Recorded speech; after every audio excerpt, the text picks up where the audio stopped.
And we're live. Welcome into the High Noon Report for this day, June the 28th, year of our Lord, 2023. I am Pugs Moran. We do this every Monday through Friday, noon till whenever. Whenever can be defined as typically at least 2 o'clock. So we're at least here typically 2 hours. Sometimes I'll give you a warning if we're going to be a little bit short. No warning if we're going to go late, because we have been known to go late. We have been known to go as much as 4 hours. Yeah, we did. We did a 4-hour show once. How are you, folks? I am Pugs Moran, and as I said, this is a product of the Radio Misfits podcast platform, radiomisfits.com, for all of your podcast needs. They got all kinds of awesome original content from unique content creators. Whatever your lifestyle, whatever your interest, you can find it there at radiomisfits.com. Give them a check out, huh? How about that? Also, our good friends at Sacred Oils, 13740 Midway Road in Farmers Branch. Say Pugs 20. You get 20% off of your CBDs, your deltas, all of that stuff. I was going to say, I don't know what.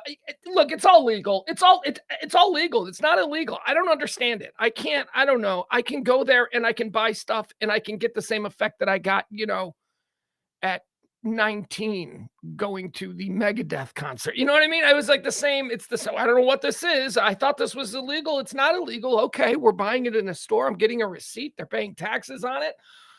There's a cop standing out front. He didn't seem to care. I don't know, but Sacred Oils, CBDs, gummies, deltas, whatever it is that you're interested in, whatever it is you maybe, you've been hearing now lately about this craze about CBDs. I like CBDs. I like this. I always show you this stuff. This is the little April taught me. This is a tincture. I don't know what it is. I thought it was a little eyedropper. I call it an eyedropper, but apparently it's a tincture. I use this before bed. Sacred Oils, 13740 Midway Road. Thank you to them. Also, what do we need to mention here? Oh yeah, outside, right off the top. This show runs almost exclusively on your kindnesses. So if you want to drop a little something in the tip jar, that's always appreciated. Any point during the show, I say something you like, drop a little something. Treat me like I'm your bartender, your Uber driver, your pizza delivery man, whatever it is, it doesn't matter. The show runs on tips. All right, let's see who's here. Do I not have the chat room up? Why is the chat room not up? I saw Megadeth at 19. That's why I used it. I've seen a lot of bands. What are you telling me I didn't see Megadeth? All right, sorry. I don't think I had the chat room up and working properly. Who do we got here today? We got Rainy Days, Leslie. We got Barney. Where Taranda's here? Okay, but where's my set? Mama Beller is here. Who else do we have? April is here. I fixed it. April's like, hey, no chat on the screen today. I fixed it. I think I might not, now that I think about it, I might not have seen Megadeth at 19. I might have been older when I saw Megadeth. But if I'm being honest, I didn't go to see Megadeth. I was there for probably somebody else, or I was probably working and just there. I don't know. Hey, you know what? That's the thing about me. I worked at the World Music Theater for 2 summers. So I saw a lot of concerts that you wouldn't think that I saw. I don't know I don't remember what I was doing at Megadeth. That was really wasted. I do remember that. Okay, let's see. Sorry, folks. I'm just doing a little bit of housekeeping. I'm going to hate myself on the rewatch for that one. Housekeeping here before we get rolling. Hi, Michael. Michael's here. All the cool kids are showing up now. That's right. All right, what do we do on this show? We like to tell you everything that you need to know about this particular day. We give you the date. We tell you all kinds of nonsense stuff like how many days are left in the year. And then we go into the history of this day. I like to tell you all the things that occurred on this day. Not all the things. Well, let's be honest. But I like to tell you the things that, trigger me. Little stories, little hot takes, moments of significance that have occurred on previous episodes of June the 28th. We call it Erstwhile on this day. Oh, more house cleaning. Sorry. I didn't plug something in. Hold on. Got to plug something in real quick. I just noticed. Can I just say, this studio that we have been doing the show in here now for about a month is the greatest studio I've ever worked in. I love this Comfort Nest Studio South so much. So much. But I forget to plug this thing in because there's a little bit different. Okay, so we go through the events of the day. We like to call it erstwhile on this day. We tell you all the things that happen. We look for patterns. We look for rhythms, anything that might predict what's coming in the next few hours. Then we go into birthdays. We talk about people who were born on this day, and we pick apart their resumes. We see if they're interesting or not. Fun fact, if I'm mentioning them, it's because at least I find something about them interesting. I don't mention everybody born on this day. Why, that would be madness. And then we go into the deaths. We do a segment we call These Are the People Who've Died. These are the people who've died. Do we care? Because, people die every day, and we don't honestly have to. Like, bad people die too, is my point. After we've done that, the events of the day, the births, and then the people who have passed on this day, we move into the hot topics, trends, headlines, current events, whatever it is that people are buzzing about. That's what we get into at that point. A lot of stuff to get to today, so let's get started. What do you say? Let's officially begin the show. It is High Noon Report. I am Pugs Moran for 6/28, year of our Lord 2023. June 28th, I'll have you know, is the 179th day of the year. There are 186 more of these until the end of the year. Let's go back in time and play a little thing we like to call erstwhile on this day. Erstwhile on this day in 1776 during the American Revolutionary War, Thomas Hickey, Continental Army private and bodyguard to General George Washington, as hanged for mutiny and sedition. There you go. So that wasn't good. He's the bodyguard. Here's the story. This was right at the start, too. This is 1776. It was on this day, so it's not even July 4th, 1776. We hadn't even declared independence yet. The war hadn't even started in earnest. And this sumbitch, Thomas Hickey was one of George Washington's bodyguards. He had, what do they call them? Lifeguards. They didn't call them bodyguards. They called them lifeguards back then.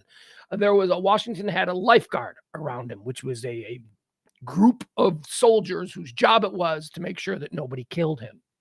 Because as you can imagine, during the early stages of a bubbling uprising, the Brits might have wanted to take out old George, right? So he had to be protected.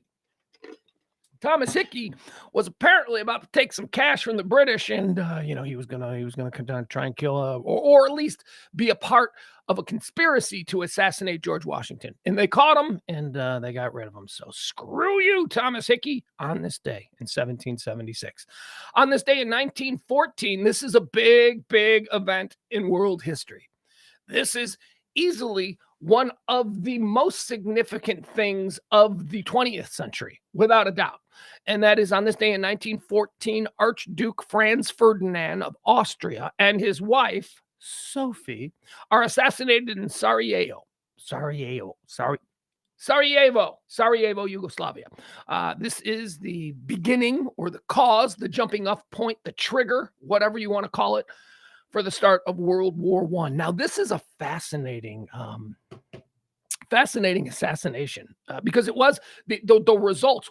What happened in the wake of this assassination was a world war, the first world war. I mean, it was a major thing. Obviously, that's why we called it a world war. So successful, we had a second one 20 years later. So it was a team of Serbian resistance fighters. There were problems in Yugoslavia, Bosnia, Serbia, all that stuff was bubbling about, right? By the way, is there a Yugoslavia? Is Yugoslavia still a country? I don't think it is. I think Yugoslavia is now Serbia or Bosnia, depending on where you are. That's crazy. There is no Yugoslavia. So Archduke Ferdinand comes to town, and he's like, oh, there's parades, and he's got a motorcade and all this stuff, and there's a team of 6 assassins who align his parade route to assassinate him, right?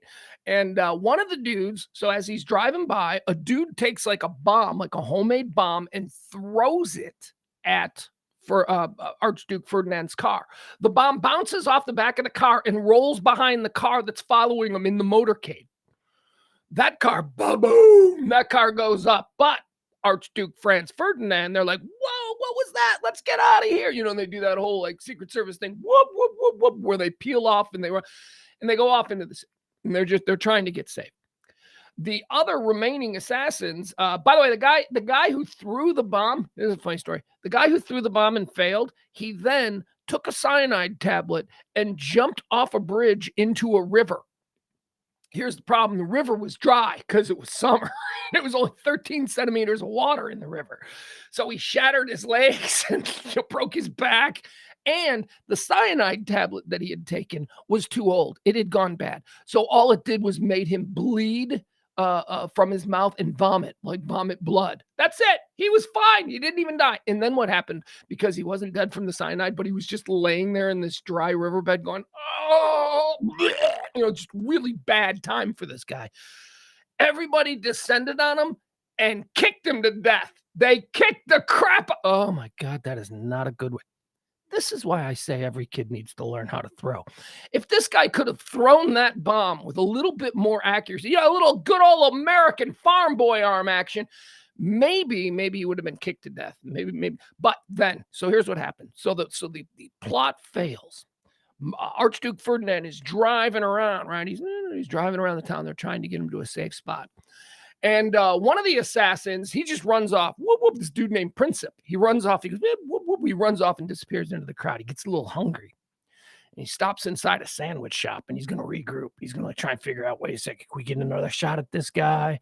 I can't believe we failed. Man, I'm hungry. This is a good sandwich. So he's sitting in the sandwich shop, and the streets are buzzing with people. Did you hear a bomb went off? There was a... So he's like, uh-huh. And he's just eating. And as he's eating, he sees out the window of the little deli that he's in, he sees Archduke Ferdinand's car pull right up. At which point the driver of the car realizes that they're going the wrong way. So he attempts to make a U-turn with the Archduke right there in front of the sandwich shop where Princip is eating. And he tries to make a U-turn. And in the process of making the U-turn, the car stalls. And then you got there's assassinations going on. And you got the Archduke and his wife, Sophie, in the back. And the dude's like, yee, yee, yee, yee, yee, yee, yee, yee. Can't get it started because he stalled it out. It was in this moment that Princip put a sandwich down, walked up feet from these two, just sitting there on the curb, and put 2 bullets in their head. And that's how World War II started. The world is a driver took a wrong turn, and a failed assassin got hungry, and circumstances gave him a second chance at it, and World War I started. On this day in 1914, that all went down. On this day in 1919, the Treaty of Versailles is signed. This is the thing that ended World War I, ending the state of war between Germany and the Allies. On this day, and did they do that on purpose? So if historically we're looking at the event that began World War I as being the assassination of Archduke Ferdinand, and the official ending was the Treaty of Versailles. Did they do it on purpose? Like, were they like, well, we could do the Treaty of Versailles, like we could have done it a week ago, but we thought for symmetry. Or did it just sort of happen that way? I don't know. I tend to believe it was symbolic. I think they probably planned it for that day. On this day in 1919, World War I ended. On this day in 1922, the Irish Civil War begins with the shelling of 4 courts in Dublin by the Free State forces. The good guys won that one. That's right. We Americans aren't the only people to stand up to British colonial forces and say, hey, we want freedom. On this day in 1922, that began. On this day in 1926, Mercedes-Benz is formed by Gottlieb Daimler and Carl Benz when they merged their 2 companies. Mercedes. So why wasn't it? Okay, so Gottlieb Daimler, who was like a really big, car guy. He was one of the earliest car dudes. And then Carl Benz, they got together. They formed a company. Carl Benz had the Benz. And he had a car named after his daughter. His daughter's name was Mercedes. So Carl Benz had made the Mercedes-Benz. That was a car. It wasn't like a model. But then they merged. How come it didn't become Daimler-Benz? How come it didn't become Gottlieb car? You know what I mean? Like, it became like Mercedes got everything. Carl Benz got everything in this as far as naming rights and stuff. Although fast forward to 2023, I think it's Daimler Chrysler now. Right? Then Daimler Chrysler. So the Daimler stuck around. That name stuck around. Daimler Chrysler owns Mercedes-Benz. Huh, weird. Anyway, on this day in 1926, Mercedes-Benz is formed. On this day in 1969, the Stonewall riots begin in New York City, marking the start of the gay rights movement. The whole reason Pride Month is this month, because of the events that began on this day, which was a series of police actions against a gay club in New York City. And it had been going on for a while. And at some point, the gay dudes all stood up and beat up a bunch of cops. And there was it was mayhem. It was bad. It was bad. You can read all about the Stonewall riots. Just go to Wikipedia and you'll get all the details you need. On this day in 1969, that went down. On this day in 2004, during the Iraq War, sovereign power is handed to the interim government of Iraq by the Coalition Provisional Authority. We gave Iraq back to the Iraqis in 2004. And they've done just such great things with the place. I mean, we would not have a Baghdad Disney World if it were not for, no, of course they did nothing with the place. That was a massive waste of, you know what? Here, that's a hard thing to say because I know people who died there. So, I did a lot of work with veterans charities for many years. So I know a lot of guys who went to Iraq. They fought bravely, honorably. A lot of them came back I just don't think we ever should have been in Iraq. And you know what? I say that proudly and openly because half of the dudes that I just mentioned agree with me. They're like, there was no reason for us to be there. We were sent into a meat grinder to do the political biddings of somebody who was butthurt. That's basically what it was. You know me, should have been Saudi Arabia. That's who we should have gone after in 2001. Should have been Saudi Arabia. Saudi Arabia would have there'd be a Riyadh Disney at this point. Not Iraq. There's nothing there. We don't want nothing with Iraq. Iran, there's stuff in Iran that there ain't nothing in Iraq. I was on this day in 2004. Okay, that's going to do it for today's edition of Erstwhile on this day. Let's move on to Wanum. Today is your birthday. Yada, da, da, da, da. It's my birthday too. No. Born on this day in 1926, one of the great American comedy legends of all time. Ladies and gentlemen, stand and salute the great Mel Brooks. You think he's overrated? That's my sidekick, schizophrenic me. He's the man who lives in my head. Mr. Popular. He's the guy who lives in my head. And he is reminding me that I do, to some degree, think Mel Brooks is overrated. So here's my complicated deal with Mel Brooks, okay? I love Mel Brooks. Like Mel Brooks, the man, Mel Brooks, the guy, Mel Brooks in an interview. Mel Brooks seems like just one of the most wonderful people that have ever been created. He's joyous. He's happy. He's known to be kind. And when you're like that old and like you're still like your reputation is still like, oh, that's who he is in his core. So I love Mel Brooks. I just think a lot of his movies are overrated. Like, I don't find his, especially in his earlier films, I don't find his humor particularly all that funny. I don't think it's particularly smart. Young Frankenstein, I didn't really get that. Although I was a kid and it was black and white. So I was like, I was pushed back because it was in black and white. So I didn't like that. The Producers, I've never like seen The Producers all the way through. I've seen enough where I'm like, yeah, okay, it's music theater. It's a funny Hitler on Nights. That's fun. Or Hitler, Springtime for Hitler. That's funny. Spaceballs got me. Mel Brooks, Spaceballs, love Spaceballs. But Spaceballs was right in my wheelhouse. So anyway, I love Mel Brooks, the man. I just, I think his movies are a little overrated. Blazing Saddles is not the funniest film ever made. Are you kidding me? It's funny, but it's also like, I don't know. It's like humor that's like, I don't know. Mel Brooks, happy birthday, brother. You are a good old dude. I like you. You keep doing your thing. Born on this day in 1926. Born on this day in 1932. I'm going to show my age here because I'm going to call this guy Arnold and not Mr. Miyagi. Happy birthday, Pat Morita. Pat Morita to me was Arnold on Happy Days. And by that, I mean like early Happy Days. Arnold was Arnold. Well, Arnold's not, in Happy Days. They all hung out at Arnold's. Arnold was like the guy in the first like 5 seasons, 6 seasons, or whatever of Happy Days. He was replaced by Al. Remember Al? Was it Al Del Vecchio or something? Wasn't Al like cousins with Laverne from Laverne and Shirley? I don't know. There's some weird thing. Al was fine, but I'm an Arnold loyalist. All the Asian stereotypes that he was so willing to participate in. He was you can't do Arnold the way Pat Morita did Arnold in 1975 anymore. You can't do that.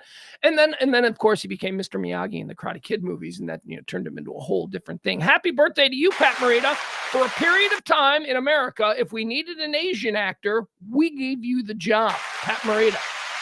Now there's a bunch of them. Pat Morita.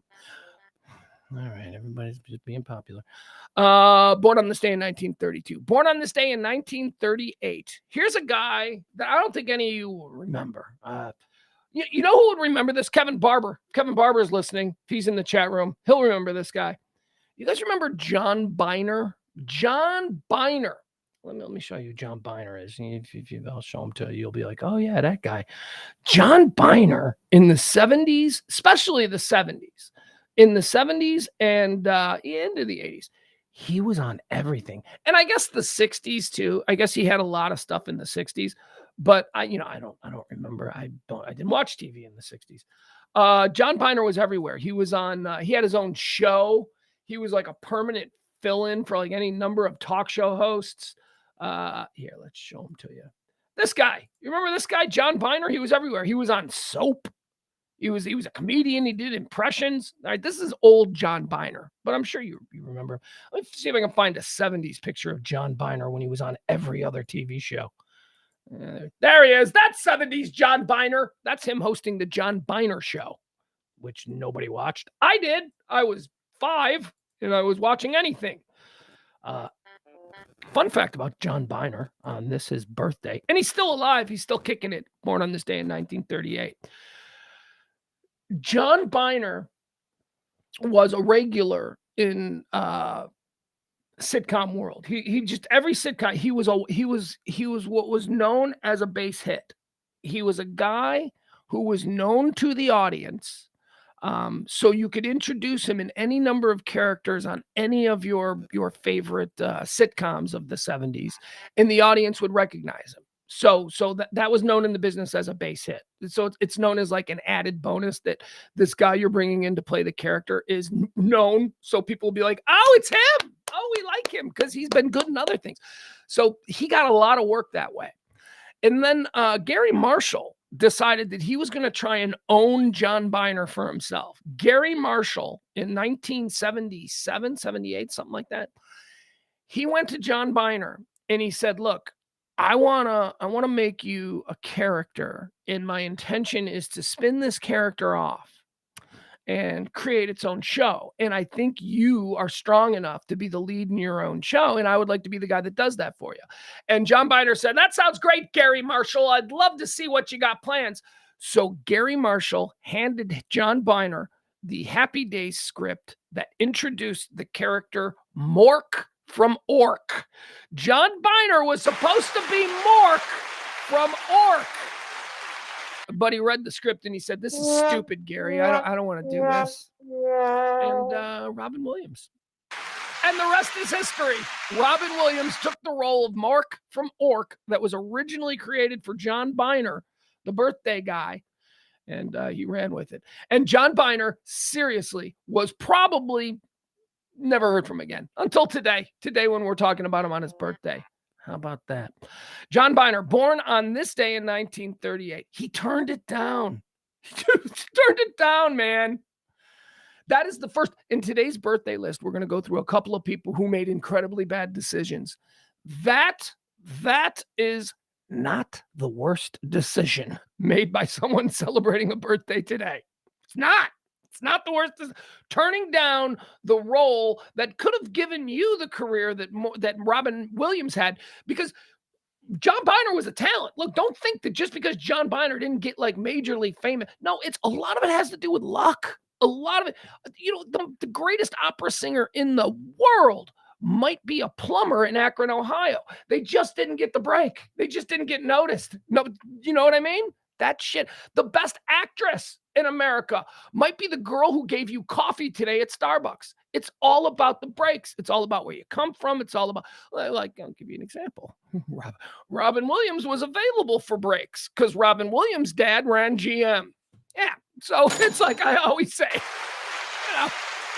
but John Biner turned it down. That break was offered to John Biner after like 15 years of grinding it out as being someone that people go, oh, I like that guy. He finally got his opportunity to be the center guy, and it was Mork, and he went, this is stupid. Didn't want to do it.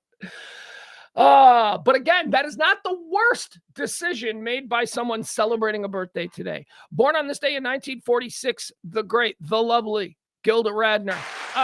What an angel. Gilda Radner, now probably best known because of her Gilda's Clubs, which are little organizations that are set up around the country for women suffering from, I think it started out as breast cancer, but it might be ovarian cancer, but I think it might be, I think it's women's cancer now. Anyway, Gilda Radner, one of the original Not Ready for Primetime players on Saturday Night Live, one of the earliest breakout stars from Saturday Night Live. And when you think of that first group of Not Ready for Primetime players, Chevy Chase, Dan Aykroyd, John Belushi, for Gilda Radner to be a woman who was, women were second-class citizens on Saturday Night Live. So for her to emerge and to rise early in Saturday Night Live as one of the people that whenever she came on screen, people were like, it's Gilda Radner. She was great. She was terrific.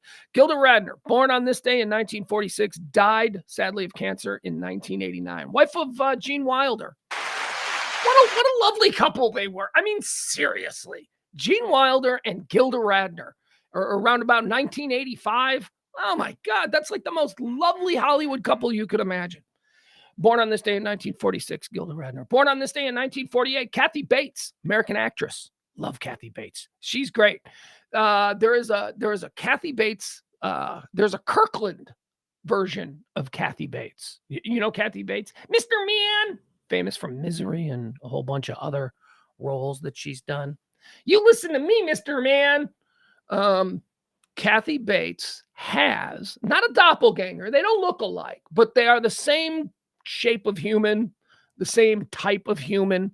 And Hollywood likes to keep one in reserve. So it's like the Kirkland version. Like, we've got Kathy Bates. Oh, Kathy Bates dropped off at the last minute. Oh, well, can we get Margot Martindale? You know Margot Martindale? She has quietly become one of the great actresses of her generation. She's this Kathy Bates type who, if Kathy Bates doesn't get the role, Margot Martindale is probably getting the role.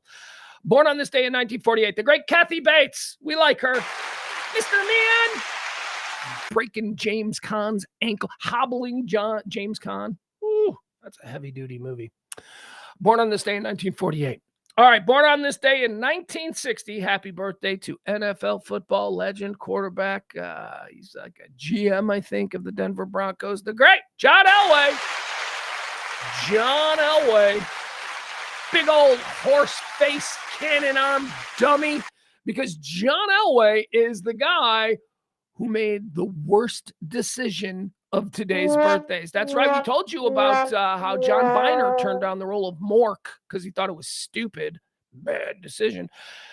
That wasn't the worst decision made by somebody. John Elway, just, this is, you guys, I think I talked about this before because I'm obsessed with this story, and it's perfectly symbolizes greed, short-sightedness, and having bad advice. In 1998, John Elway was still with the Denver Broncos in 1998. And he was working on a contract. In 1998, John Elway turned down 20% ownership in the Denver Broncos because he preferred the $36 million that they were offering him. The Denver Broncos said, John, we'll make you a deal.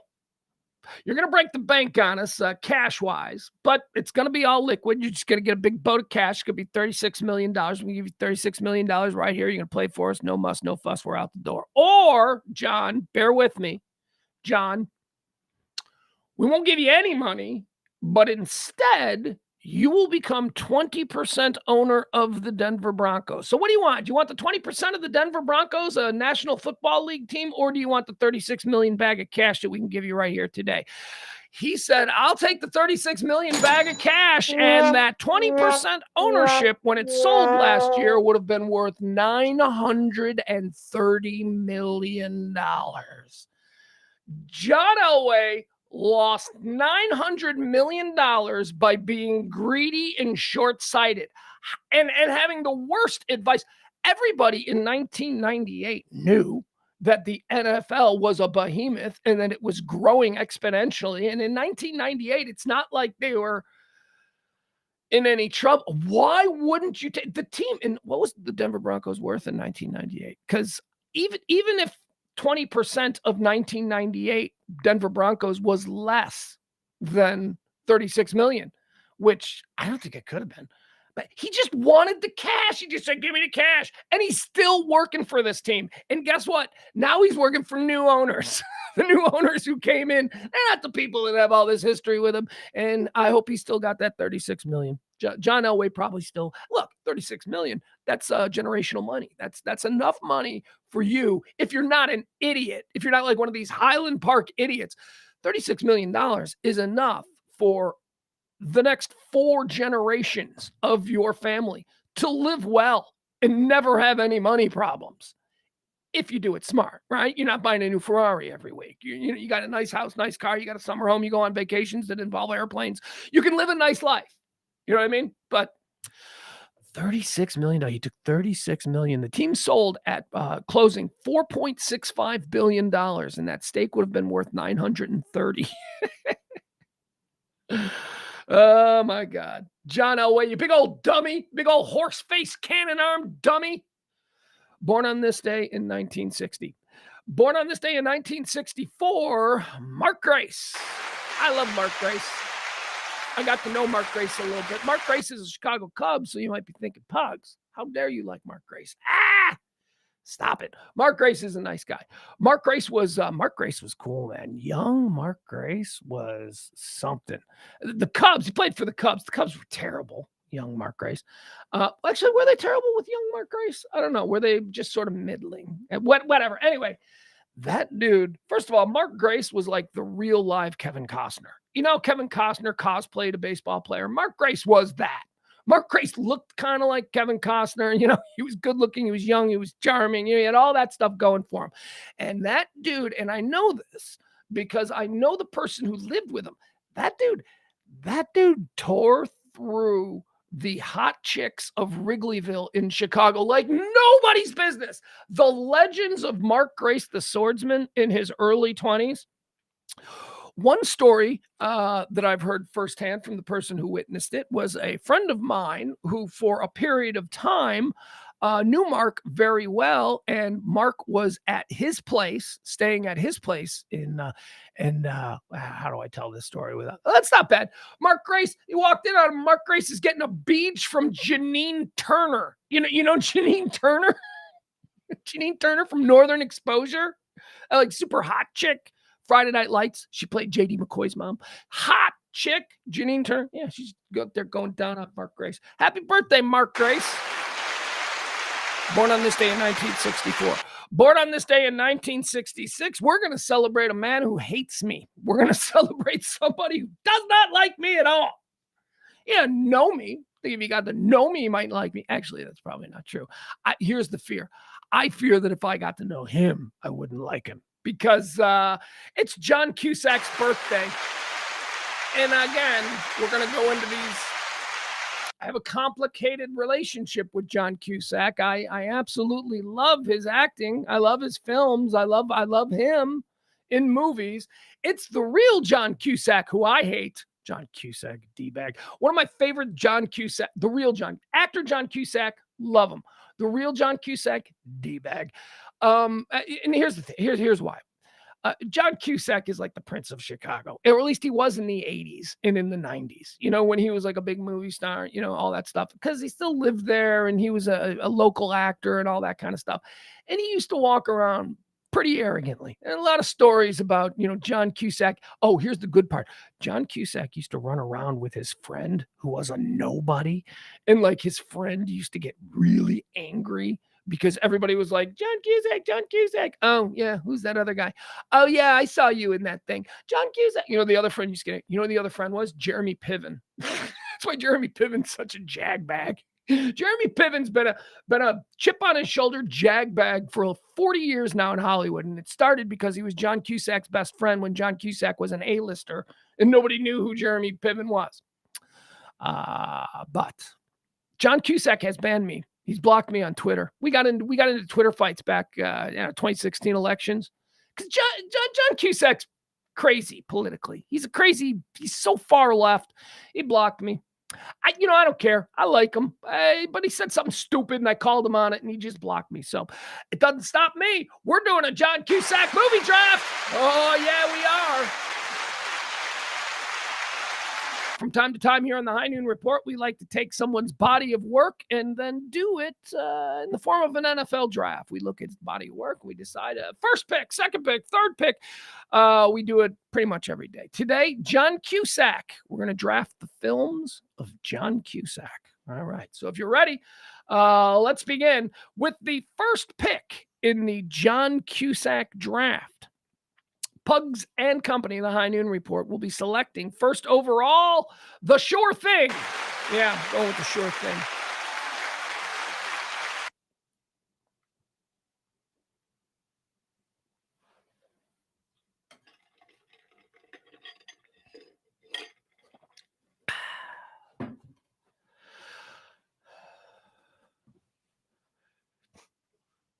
The Sure Thing is such a good movie, you guys. It is such a good movie. There are so many quotable lines in The Sure Thing. It's one of my all-time favorite movies. It's one of those movies that I have on my list of shit I got to make my 14-year-old watch. That might be something we watch this summer. I don't know. Sure Thing, the first pick. I love it. Sure Thing. He's a dude. He's going cross-country because who was the girl? Was it Daryl Hannah? Or was it just somebody who looked like Daryl Hannah? Hold on. Who was the girl in The Sure Thing? That's a good question. He's trying to travel cross country because his buddy in California has told him that there's a girl there who's a sure thing.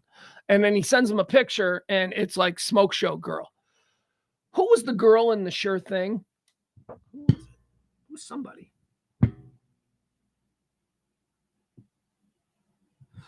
Oh, Nicolette Sheridan. Never mind. But Nicolette Sheridan, she was hot then. Nicolette Sheridan was hot then. All right, never mind. Anyway, The Sure Thing, number one pick in the John Cusack draft. Number two pick in the John Cusack draft, second off the board, 8 Men Out. That's right, John Sayles' incredible baseball film about the Black Sox, about the White Sox and through the World Series. One of my favorite baseball movies. Oh, it's so good. The acting is so good. And John Cusack is tremendous in 8 Men Out. Number 2 off the board, 8 Men Out. Number 3 off the board in the John Cusack film draft. My scouting department brought this to my attention. This was a film that I hadn't really given much love or credit to until my son, about 4 years ago. He's like 10 years old. He's like, Dad, we got to watch this movie. And I'm like, oh, God, I know this movie. I've heard of this movie. I don't want to watch this movie. My 10-year-old made me watch this movie, and now it's like one of my... It's funnier than Blazing Saddles. We were talking about Mel Brooks earlier. Hot Tub Time Machine is funnier than Blazing Saddles. Hot Tub Time Machine is funnier than Blazing Saddles. Sorry, all you old people out there, but it's true. Hot Tub Time Machine blew my mind with how funny that movie is. Yes, the premise is incredibly stupid, and it's supposed to make you think that this is like some 80s teen ski resort sex romp, but it ain't that. That's just the background. There's a whole lot going on. Hot Tub Time Machine coming off the board at number 3. Number 4 in the John Cusack draft, Say Anything. Say Anything. Kickboxing sport of the future. What was it he said to the dad? He's sitting at dinner. Ione Skye is his girlfriend. John Cusack plays Lloyd, who's dating this fancy girl. She's way out of his league, but he's got to go have dinner with the fancy dad because they're rich, and Lloyd isn't rich. And what is that speech he gives his dad? Something like, "Well, Lloyd, what do you want to do with your life?" And he goes, "Kickboxing, sport of the future." Like, that was his answer. Like, that's not what a dad wants to hear from the boyfriend. But then he goes into this thing, and I always thought it was good. He says, I don't want to sell anything. I don't want to buy anything. I don't want to sell anything that needs to be bought or buy anything that has been sold to me. He goes into this rant, and I'm like, oh, I like that rant. But that is not the kind of thing you say to a dad. No, that is not it. Say anything. Number 4 in the John Cusack draft. Let's recap now. First was The Sure Thing. The second pick in the John Cusack draft is the 8 Men Out. Third pick in the John Cusack draft, Hot Tub Time Machine. Fourth pick in the John Cusack draft, Say Anything. The fifth and final official pick in the, because we're going free agents. We're gonna do some camp invites. The fifth and final pick off the board in the John Cusack draft is, we're going away from the comedies. We've been doing a lot of comedies here. We're going away from 8 Men Out showed he can act dramatically, but showed it this one. This is such a good movie. Haven't seen it in 25 years, but man, The Grifters. Oh, was The Grifters good? Annette Bening, right? That's the movie that like introduced us all to Annette Bening, when Annette Bening was like, whoa, yeesh. There are so many fun little con man tips that they give you in The Grifters. Like, you can watch, like, The Grifters is about John Cusack, who's a professional con man, and he's got a hot chick con partner, and Annette Bening, and they con people, and they do all these. Oh, The Grifters is so good. That concludes the official 5-round John Cusack draft. Sure Thing, number 1. 8 Men Out, number 2. Hot Tub Time Machine, number 3. Say Anything, number 4. The Grifters comes in at number 5. But we are going to invite some free agents into summer camp to see what they got. They got some good stats. We like their 40 times what they're worth a look-see. Let's bring in Better Off Dead. Better Off Dead should have been drafted. It's a crime Better Off Dead wasn't drafted, but the Grifters is really good. One Crazy Summer. I might be able to make an argument that One Crazy Summer could have been drafted. You notice these are all the 80s John Cusack movies. These are all the, well, now we'll go to at least one in the last 20 years or so. Gross Point Blank. Gross Point Blank is a good movie. Con Air. Come on, John Cusack doing the action adventure. Con Air gets a camp invite. Pushing Tin. Have you guys ever seen Pushing Tin about air traffic controllers? So good. John Cusack, Angelina Jolie, Billy Bob Thornton. Pushing Tin. Seriously, Pushing Tin is a good movie about the crazy lifestyle of air traffic controllers. Pushing Tin. Also, High Fidelity. High Fidelity is going to get an invite. I like that movie. I like that movie because, you know, it's Wicker Park. Yeah, I lived in Wicker Park for a period of time. It was like I lived in that neighborhood. You know, I know where that record store is. You know, so it's a good movie. It's a High Fidelity. It's a little pretentious. It expects its fan, you know, if you're a fan of the movie, expects its fan to be a bit of a music snob and all that, but that's fun. That's fun. High Fidelity, good movie, gets a camp invite. Finally, the last movie from John Cusack to receive a camp invite is going to be a movie that, if it wasn't a split role, this might have been a draft pick. I love this movie. From a couple of years ago, he did a movie called Love and Mercy, which is the story of Brian Wilson of the Beach Boys. Now, y'all heard me talk about Pet Sounds and how that's like one of the most amazing albums of all time. And Brian Wilson is it's not even debatable. He's a genius. He's deaf, and what he's hearing, it's like some Beethoven bullshit going on there. I don't know, whatever it is, but he hears these harmonies, even though he can only hear out of one. Brian Wilson is a genius. And the movie Love and Mercy from about 4 or 5 years ago now, maybe, it was the story of Brian Wilson, and it took place over the course of his entire career. So 2 people played Brian Wilson. John Cusack played the older Brian Wilson, the one that, you know, you might see today or whatever. And then Paul Dano played young Brian Wilson, you know, when he was doing Pet Sounds and all that. It is such a good movie. Actually, I don't know. I think it is a good movie. Like, I think just the overall reviews of it were good. Not a lot of people saw it because, not a lot of people are, I guess, interested in the life of Brian Wilson. Not a lot of people saw Love and Mercy. But the people who saw it were like, I think Paul Dano was nominated for an Oscar for his role in it. Anyway, it's a really good movie. If you've never seen it, and if you have, here's what it's a good movie for. It's a good movie if you're a person who has heard, music people over the years talk about the genius of Brian Wilson, and you don't really know much about him. It's a great movie for that. Love and Mercy. If you're like, yeah, I've heard about this guy. Let me see what he's all about. Love and Mercy, the Brian Wilson movie, gets a camp invite. It very well could have been, but John Cusack splits the role, so it's not really like he's the star of it. So it gets a camp invite. That concludes our John Cusack draft on his birthday, born on this day in 1966. Also born on this day in 1966. I don't know if she's ever been in a movie with John Cusack, although she probably ran in the same circles. John Cusack was not, this is the interesting thing about John Cusack. John Cusack was never a brat packer. Like you would think, because he was that age doing those kinds of movies, but he was not a brat packer because he spent all his time in Chicago. He wasn't running. He was like in Chicago hanging out with Jeremy Piven when he was at like the Apex. So he wasn't like, running up and down Sunset Strip with Kiefer Sutherland and Rob Lowe. But he was friends with all these guys. Here's a lady who was absolutely a brat packer, although she disappeared. And I don't know whatever happened to her because she was a doll. Mary Stuart Masterson. Mary Stuart Masterson in Some Kind of Wonderful. Are you kidding me? Some Kind of Wonderful. Mary Stuart. Benny and June. Mary Stuart Masterson. Happy birthday. She's terrific. She's so cute.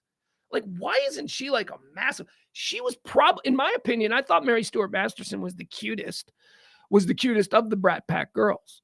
Easily the cutest. Cuter than Molly Ringwald, cuter than Ellie Sheedy, and not hotter than Demi Moore. Demi Moore was the hot one. Demi Moore was like the hot Brat Packer. And then all the other girls were like girls that regular guys could be like, well, if I had my best game, I could probably get a date with her.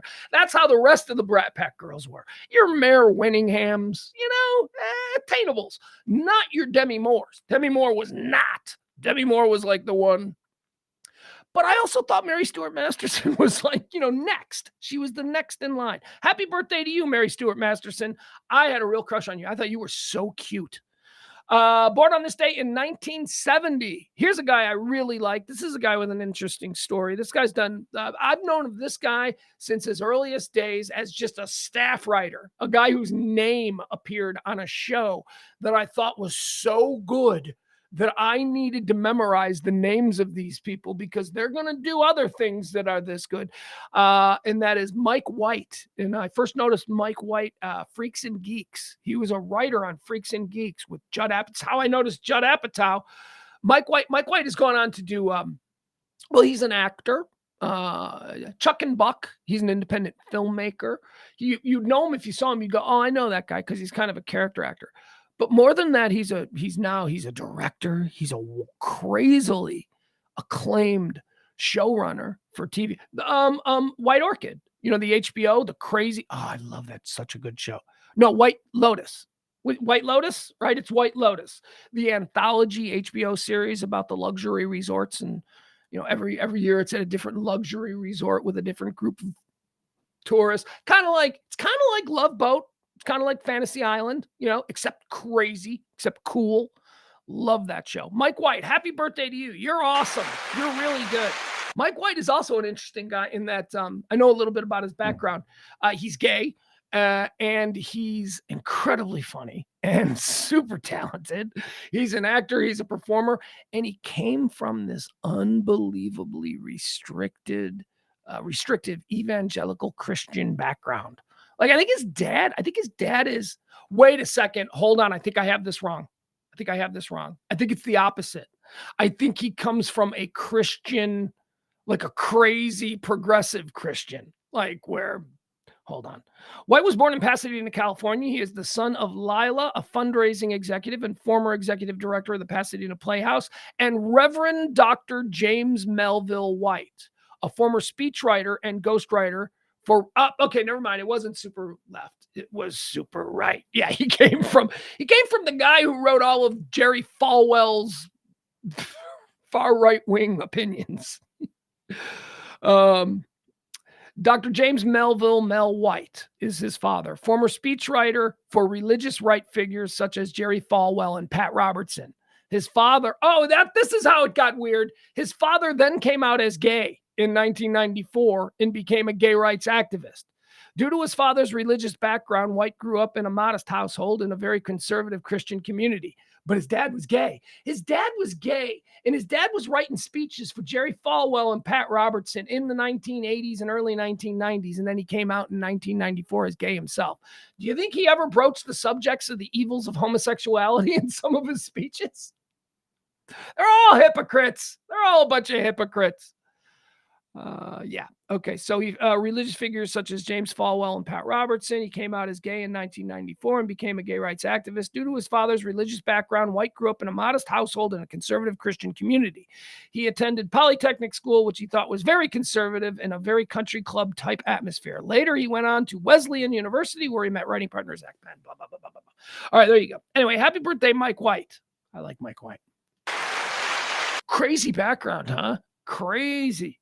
Your dad, your whole life, you're growing up, you're in California, so you got all the evils of California, but your dad is the Reverend, and your dad's friends with Falwell and Robertson, and he's writing the things your dad writes.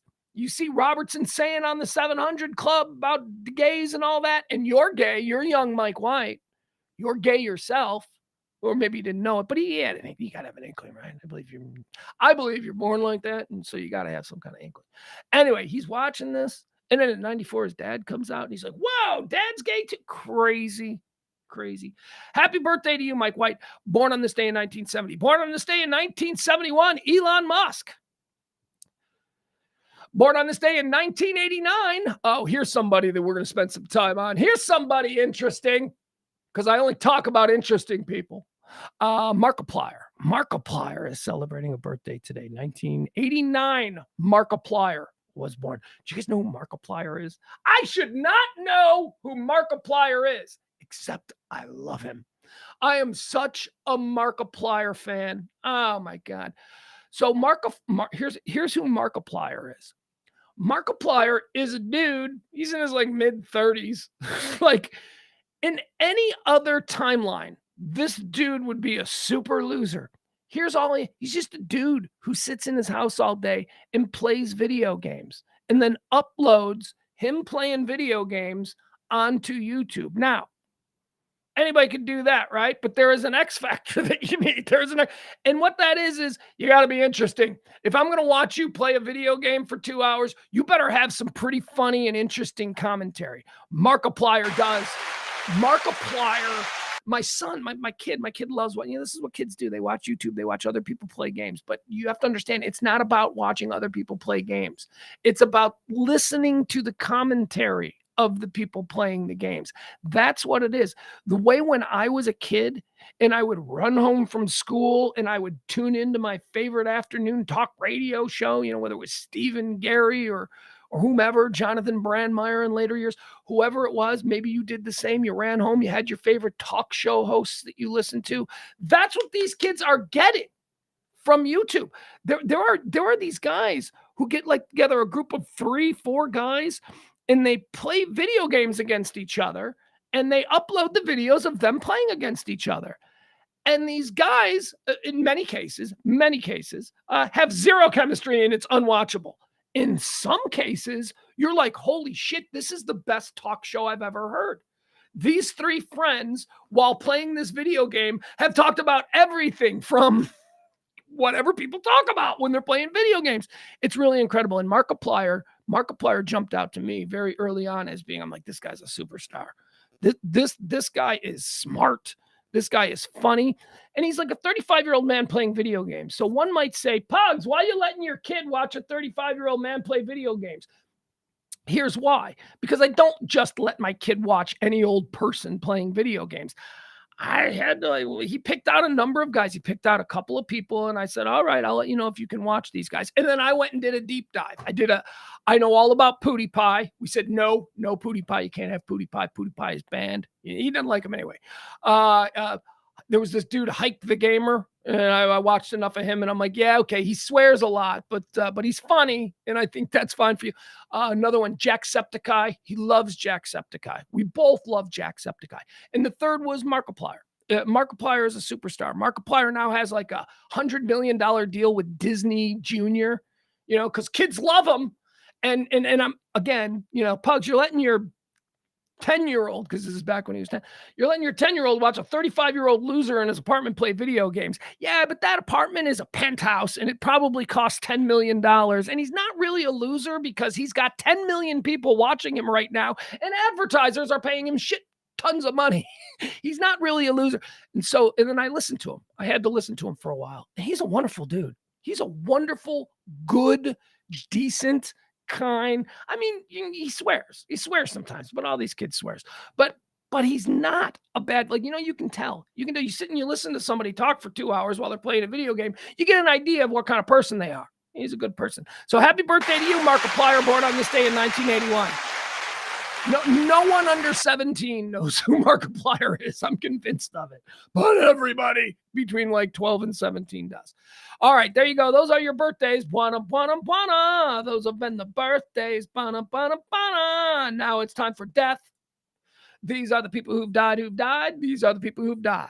These are the people who have passed away on this day. So we're going to go through them and we're going to decide if we care or not, because two things we hold true on this show. One, a lot of assholes out there. Two, everybody dies. Vis-a-vis, assholes die every day. We can't shed tears for them all. So let's go. On this day in 1836, James Madison died. Yeah, we care. Fourth president of the United States. We got to care. His wife made marvelous snack cakes. Yes, that was a Dolly Madison joke. A Dolly Madison joke at 12:58 Central Standard Time. We care about James Madison. He was the we do. I don't want time to go into Madison doctrine and all that stuff. But we care. We care about James Madison. He's an important dude. Fourth president of the United States. Some might say he was the most effective president of the first five. But okay, we'll move forward. We care. We care that James Madison died on this day in 1836. On this day in 1975, Rod Serling died. American screenwriter and producer, Twilight Zone.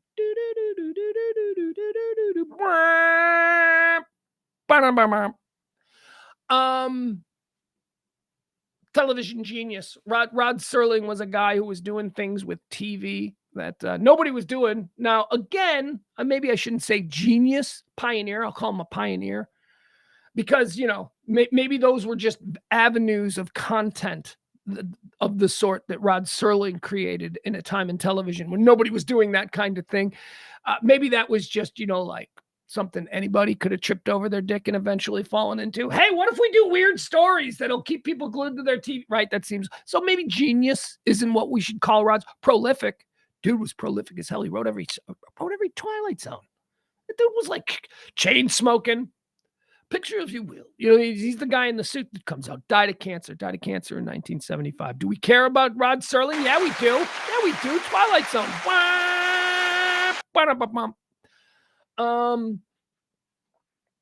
So I'm late to the party on this. Sorry, folks. You're all going to think I'm lame. I'm late to the party on this. But over the last couple of weeks, so I like the Twilight Zone. I like the Twilight Zone because it reminds two of my favorite people on this planet, my grandpa and my mom, both love the Twilight Zone. So for some reason, I'm a Twilight Zone guy. I like the Twilight. I'm not a crazy Twilight Zone guy. Like sometimes you'll sit down with typically people about 10, 15 years older than me.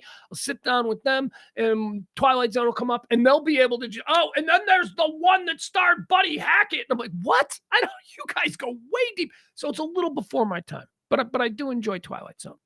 And I enjoy that kind of storytelling. So forgive me. I know it's like in its sixth season or something, but I just now discovered Black Mirror on Netflix. I know. I'm just now discovering it. It's like people for years have been like, you guys got to watch Black Mirror. It's better than the Twilight Zone. It's crazy. And I don't know. I don't think it's because it's British because it uses a lot of American actors. I mean, not everybody, you know what I mean? It's a very, it's not like it's not everything's in British. A lot of it is because it's British, but like this, like the Salma Hayek one, I don't know if you've seen in this season. I won't give away any spoilers because this is something you can't spoil. Don't spoil Black Mirror. But the Salma Hayek one is great. The very first episode, if you're going to watch, here's what I would say. Maybe I should I should say this to my mom, because my mom, I don't know if my mom watches Black Mirror, but she should. She would love it. Like 2 weeks ago, I watched the very first episode. And those of you who are familiar with Black Mirror is an anthology series. It's like the Twilight Zone. Every episode's different. Every episode exists in a different timeline. It's different actors, that kind of thing. The very first episode of Black Mirror concerns a terrorist attack, the abduction of a princess in England, and the demands of the terrorist that the only way they'll release the princess is if the Prime Minister of England has sex with a pig on live television. Oh my God! You guys, look, the important content, when you create content, what you're really trying to do is make an impact on the person. You're not just I guess some content creators are just trying to pass time and be background. But when you're really trying to create something, what you want to do is you want to make an impact on the person that's watching them. You want to shift them emotionally, whether it's make them cry, make them happy, make them laugh, whatever it is. That's the goal of the creator. That very first episode of Black Mirror, where they made the prime minister, or were trying to make the prime minister, have sex with a pig on television. Oh my God. Seriously, there was a point in it where I just had to pause it and go, what the fuck is going on here? This is the craziest thing. So good. Black Mirror, so good. Rod Serling inspired all of that. Happy on this day, Rod Serling died. Do we care? Yeah, we care. Dead on this day in 1975. Michael Almanza says that episode is tense. Yeah, it is tense, man. It is. You want to talk about a series, season 1, episode 1? That's what they lead off with. Holy crap. That is hitting the ground running. That is, they weren't going to ease you into what you could expect with Black Mirror. It was the most in your face, disturbing episode that I've seen. And I've seen like 5 or 6 now. It's great because there's like 6 seasons or something, and you can just pick and choose because you don't have to follow. It's not a series. You don't have to watch it in order. So you can just like scroll through and go, ooh, that sounds interesting. Ooh, that sounds interesting. So I followed that one up. I followed the very first episode of Black Mirror up with one of the most recent episodes of Black Mirror, which is the one that saw from this season, which stars Salma Hayek, which is really good too. It's really good. You guys know the one with Waldo? I like Waldo. I saw that one too. Waldo is the comedian who voices the bear, the insult. It's kind of like Triumph the Insult comic dog, except it's different. And it's very funny. Waldo is another good one. Do we care? Yes, we care that Rod Serling died. We already said that. Dead on this day in 1975. Dead on this day in 2009, Billy Mays. Billy Mays. Remember Billy Mays? Remember Billy Mays? Ugh. Billy Mays used to do those late night infomercials where he's trying to sell you bullshit. Billy Mays, Vince, Vince? Hey, I'm Vince. They went and tried to cast somebody that looks even less trustworthy than Billy Mays, and they got me. Okay, so before Vince, we had Billy Mays. Billy Mays was like, yo, he looked like the guy who lived in your neighborhood, He's borrowing your lawnmower. He had a beer, a good guy. Let's say. But Billy Mays was a freaking con man. Dude, just look into his history. I'm Billy Mays and I'm on TV. First of all, nobody cares who you are. Why are you front selling your name? Why are you trying to self-aggrandize yourself in connection with this product? Because the product's probably bullshit and we're all going to think you're bullshit. No, he wasn't worried about that. Billy Mays made a lot of money.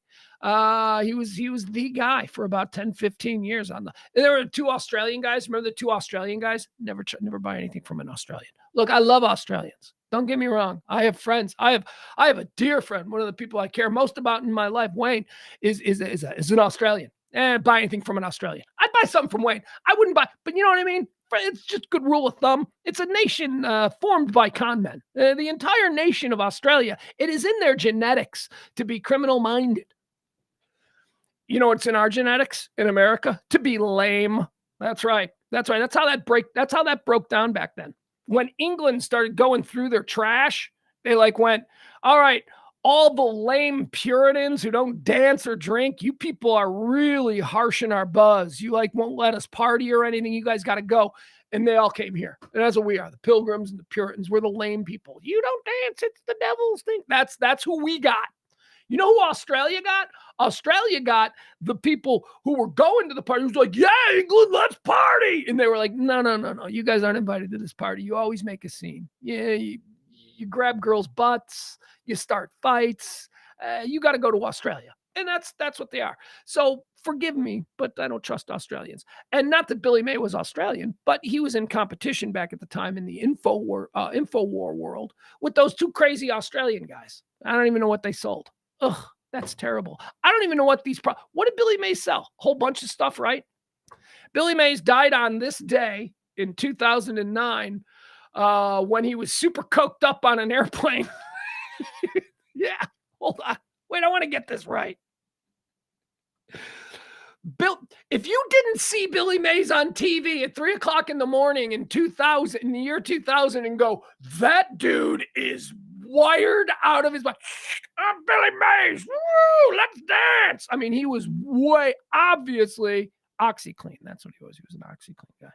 Obviously, he was, All right, so here's how he died. Let's get the truth on how before we decide whether or not we care about Billy Mays and his death on this day. Let's remember how he died.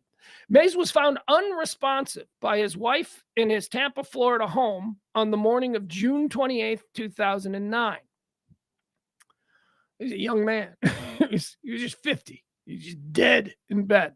All right. The story, there's more to this, just so you know. He was pronounced dead at 7:45 a.m., age 50, appearing to have died sometime in the night. The Associated Press reported there were no indications that the house had been burglarized and that police did not suspect foul play. Mays had told his wife the previous evening that he had felt unwell. Initially, there was incorrect speculation that he died from a head injury he experienced on a flight he had taken earlier in the day. That was the thing where a bag banged him in the head. Experienced on a flight he had taken earlier in the day in which the plane sustained a rough landing. After an initial autopsy, the Hillsborough County, Florida medical examiners stated that Mays suffered from hypertensive heart disease and that heart disease was the likely cause of his death.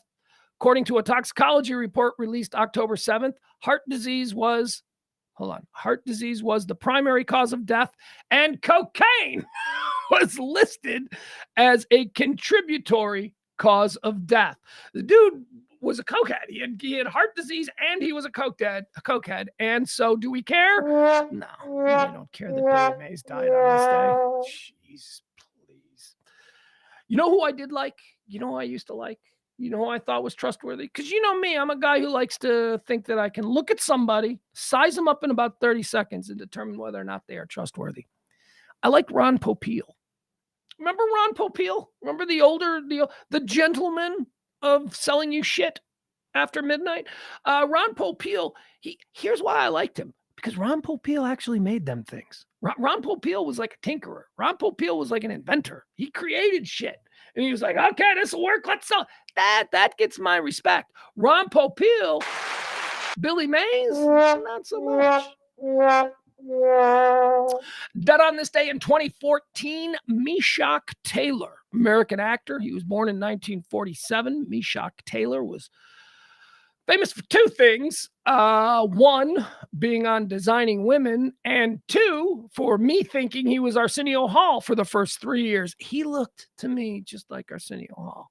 When he appeared on Designing Women, and I didn't watch Designing Women. Well, what was I like? 17, 18? I ain't watching Designing Women. I ain't watching Evening Shade. I ain't watching any of this shit. I ain't watching Designing Women. But I would pass by it because, we only had a couple of channels. I would pass by it and I'd be like, that's the Arsenio Hall show. Yeah, no, it wasn't Arsenio Hall. It was actually Meshock Taylor. He died on this day in 2014. Do we care? Yeah. I mean, no. I mean, were just kind of meh, right? I mean, he seemed fine. There's no reason. You know what? Yeah, we care because he was not an overt asshole, so he doesn't get that. He seems fine. It's just I thought that he was Arsenio Hall for a very long time. Dead on this day in 2014, Meshack Taylor. Dead on this day in 2016, preemptively. Yeah, we care. Yeah, we care. I care. And this is all about me and what I care about. Dead on this day in 2016, Buddy Ryan. Moment of silence. Moment of silence for the greatest defensive mind in the history of the NFL, the man who created the 46 defense. What does the 46 defense mean? 4 front, 6 back? No, has nothing to do with nothing. Just jersey number of his favorite player, Doug Plank. He just named the whole defense after his favorite player on that defense, who, interestingly enough, would no longer be on the team when the 46 defense created by Buddy Ryan became the most devastating defense in the history of the NFL. Yes, we care that the great Buddy Ryan, oh, you cantankerous old F. Oh, Buddy loved his boys, and Buddy's boys loved Buddy. Interesting thing about that 85 Bears team, it's the only team in the history of the NFL where wasn't about the head coach. I mean, sure, there have been other high-profile coordinators who in Super Bowls have been rumored to be taking jobs with other teams. Well, this is the last time that we're going to see him on the sideline in a Patriot. Like that. That always happens. No, this was different. There were 2 teams. The 85 Bears were 2 teams. They were Ditka's offense. Ditka was the head coach. They were Ditka's offense and Buddy Ryan's defense. And Buddy Ryan's defense saw Buddy Ryan as their head coach. Crazy. When they won the Super Bowl, Buddy Ryan was hoisted up and carried off first. It's like they went to Buddy Ryan first. And then the head coach, who typically gets carried off, then they picked up, but Buddy Ryan died on this day. I'd love to say that he's a wonderful man, but I don't know that that's true. I've heard that he was a difficult man. Oh, the fights between Buddy Ryan and Mike Ditka. See, Mike Ditka couldn't fight. Mike Ditka didn't hire Buddy Ryan, but Buddy Ryan was on the Bears staff as their defensive coordinator when Mike Ditka came in. And the one thing that George Halas, the owner of the Chicago Bears, told Mike Ditka was, we'll bring you in. We'll give you a shot. Mike Ditka was a special teams coach for the Dallas Cowboys. And he was given the head coaching job of the Chicago. That was not something it was rare. But Ditka's a Bear legend, so Halas was like, we'll give you a shot. So they bring him in and they say, look, we're going to bring you in. It's your team, except you have to understand that Buddy Ryan is going to be remaining here as the defensive coordinator. And they hated each other. Oh, my God. They used to get into screaming matches. I'm telling you, those documentaries on the 85 Bears, you pay attention to that relationship between Ditka and Buddy Ryan. It was crazy. They did not like each other. All right, that'll do it. Those are the people who have died. Those are the people who have died. Did we care about some? We cared about some. We didn't care about others. I'd like to remind you, tip the show and be sure to tune in tonight at 9:00 for the Radio Misfits. That's another show that we do. It's myself, James Parker, and E, the artist. Oh, we just get together and we chop up whatever it is that we're talking about. What was yesterday? We had a really stupid conversation yesterday, didn't we? What was it? What were we talking about yesterday? Oh, yesterday, I know we were talking about celebrity IQs. That was good. But we had a dumb conversation before that. I don't know if you need dumb conversations every Monday through Thursday at 9:00, the Radio Misfits show right here on radiomisfits.com and the Radio Misfits streaming platform, all that kind of stuff. Let's move into the hot topics of the day. Let's do that. Let me do this first. Hold on. I'm gonna let you know. Heat is the top story of the day. Not bad. At 1:15 here in Highland Park, Texas, it is 96 degrees. 96 degrees at 1:15. Okay, so that means I don't know if we'll get to 100 by 3:00. By 3 o'clock is typically when it's like, oh, this sucks. So by 3:00, I'm thinking maybe 100. Yesterday we got over 100. I didn't think we were going to go over 100 yesterday. We did. We got over 100 yesterday. Here's the story, and it concerns us here in North Texas. Dallas is the epicenter of this. Yeah. We always like to think, wow, it's hot here in Texas, but it's that South Texas by Mexico you got to worry about. No, that shit has made its way here. And because of a situation that's going on with like high pressure from Canada, it has stalled out in North Texas. So the heat is just hanging over us. It's going to be here for a while. Texas may reach temperatures hotter than 99% of the world as dangerous heat. That's an interesting way of saying that we're not the hottest place in the world, right? It's still alarmist. Like it still stirs the pot a little bit. Texas temperatures reach. Okay, so we're the other places. Those places are hotter. Well, yeah, but we're trying to make everybody think tech. Bullshit. Anyway, here you go. Dallas. Oh God, I'm so worried about the power. Although I shouldn't be, because I just don't want sustained like 2 weeks of 102 by 3 o'clock in the afternoon. Because at that point, I'm going to start to think this power system is going to go out. That's a lot. Dallas. Dateline. Dallas. Large swaths of Texas are forecast to be hotter than 99% of the world Wednesday, as Dallas's stretch of scorching hot days was expected to reach a peak of 107 degrees. This, according to meteorologists. When's it going to be 107? I'll see what they're saying for today. No, they're not even saying we're not good. By 3 p.m., they got us at 99 degrees today here. So that's good. 99 degrees. Oh, geez. Tomorrow they got us at 102. I don't know. All right, let's continue on. The heat index value, which measures what it feels like outside based on air temperature and humidity, for Dallas could go as high as 115. The National Weather Service in Fort Worth issued an excessive heat advisory for most of North Texas, including Dallas, Collin, and Tarrant counties. The Weather Service's excessive heat warning said parts of Texas will experience high temperatures from 105 to 110 in the west and heat indices as high as 115 in the northeast. That's us. They're talking about us here in North Texas, Northeast Texas. Jeez. All right, well, what can we do? We're going to talk about weather for all. It's hot. It's really hot here in the upstairs. It's not really hot. I shouldn't say that. It's not like really hot, but it could be cooler. It could be cooler. I don't have the air conditioning set that high up here because we're not here all the time. Could be cooler here in the closet of love, the love closet at Comfort Nest Studios South.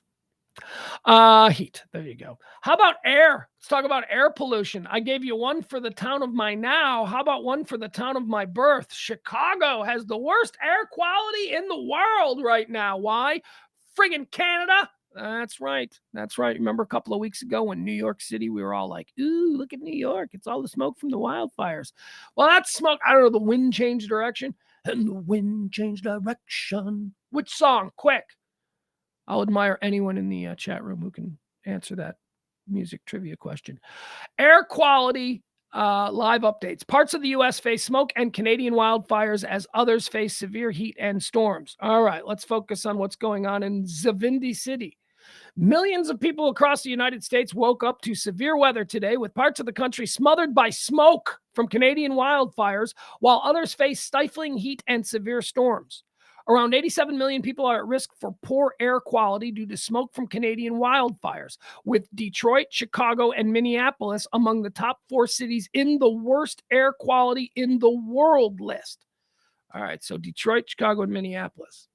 It's what you get for being close to the Canadian border. You get this shit. It's what just all that smoke coming across Lake Michigan. Ooh, I wonder if anybody has some cool time lapse of like Canadian wildfire smoke just kind of like coming down Lake Michigan. That'd be eerie. And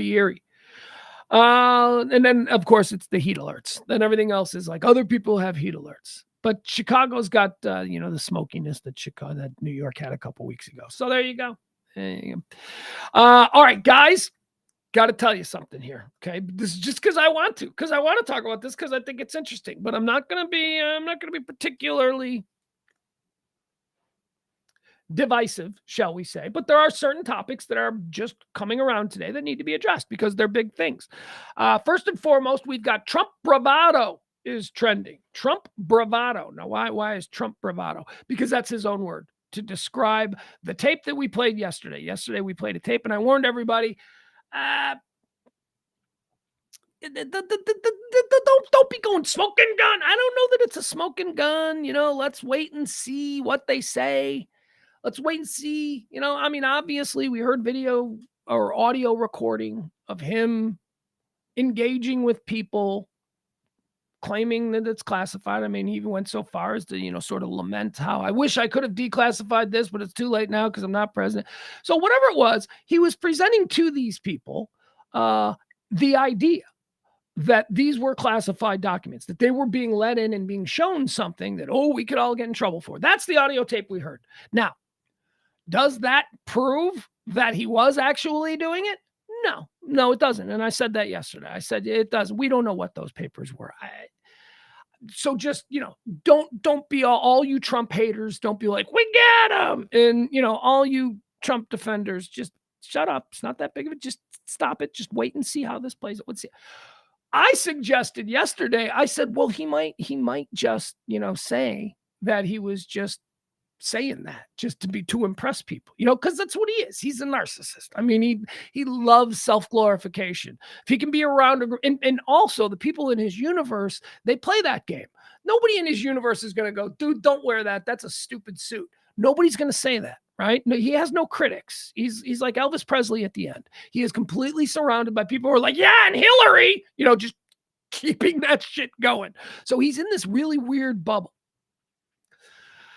And he likes to impress these people. These people are always willing to be impressed, whether they are truly impressed or not, but they'll always be like, hey, look at this. Isn't this something? This is something. And then everybody in the room will go, oh, that is such something. Oh my God. Hillary. What about Hillary? Let's bash Hillary more. That's almost such a weird, it's such an odd, I don't know. So I suggested that, he could very well just say, I was lying. I was lying. Those were not documents. Those were whatever, all that kind of thing. And guess what? That's exactly what he's doing. And he's claiming it was just bravado, which is interesting on a couple of levels, because he's admitting that he's lying. He never admits that he lies. He lies all the time. He lies about everything. He lies the way a salesman lies. Okay. So when I say he lies, it's not like you're a liar in your bed. I'm not like a little kid calling you liar. No, I'm saying he lies like a salesman. Everything is, no, nothing to worry about here. Yeah, this is the greatest thing ever. I've never seen anything like it. Quite frankly, I was just talking to somebody and they were telling me about how they said, Mr. Trump, this is the greatest thing ever. How can you have it? And I'm like, I don't know. He's a bullshitter. He's a bullshitter. There he is.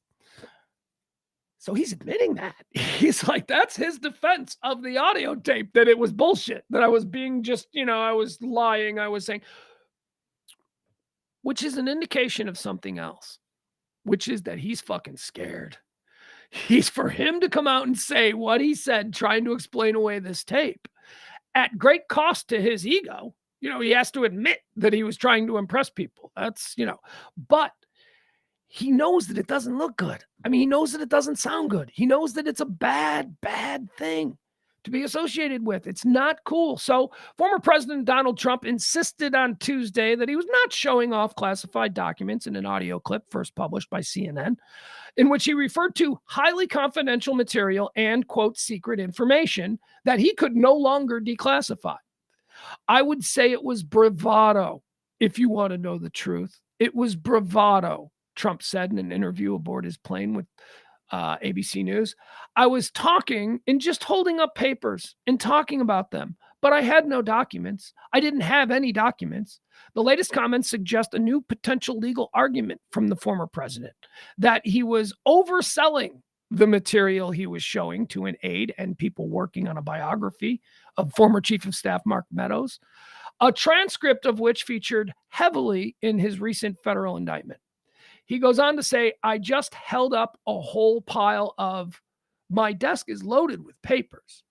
Like, that's how he talks. He doesn't finish his sentences. I just held up a whole pile of, my desk is filled with paper. Like, he doesn't, My desk is loaded because that's what fast talkers are constantly doing. They're not finishing sentences because they're going for the next thing that they're going to say, that they're going to see the reaction in their eyes so that they know I got them.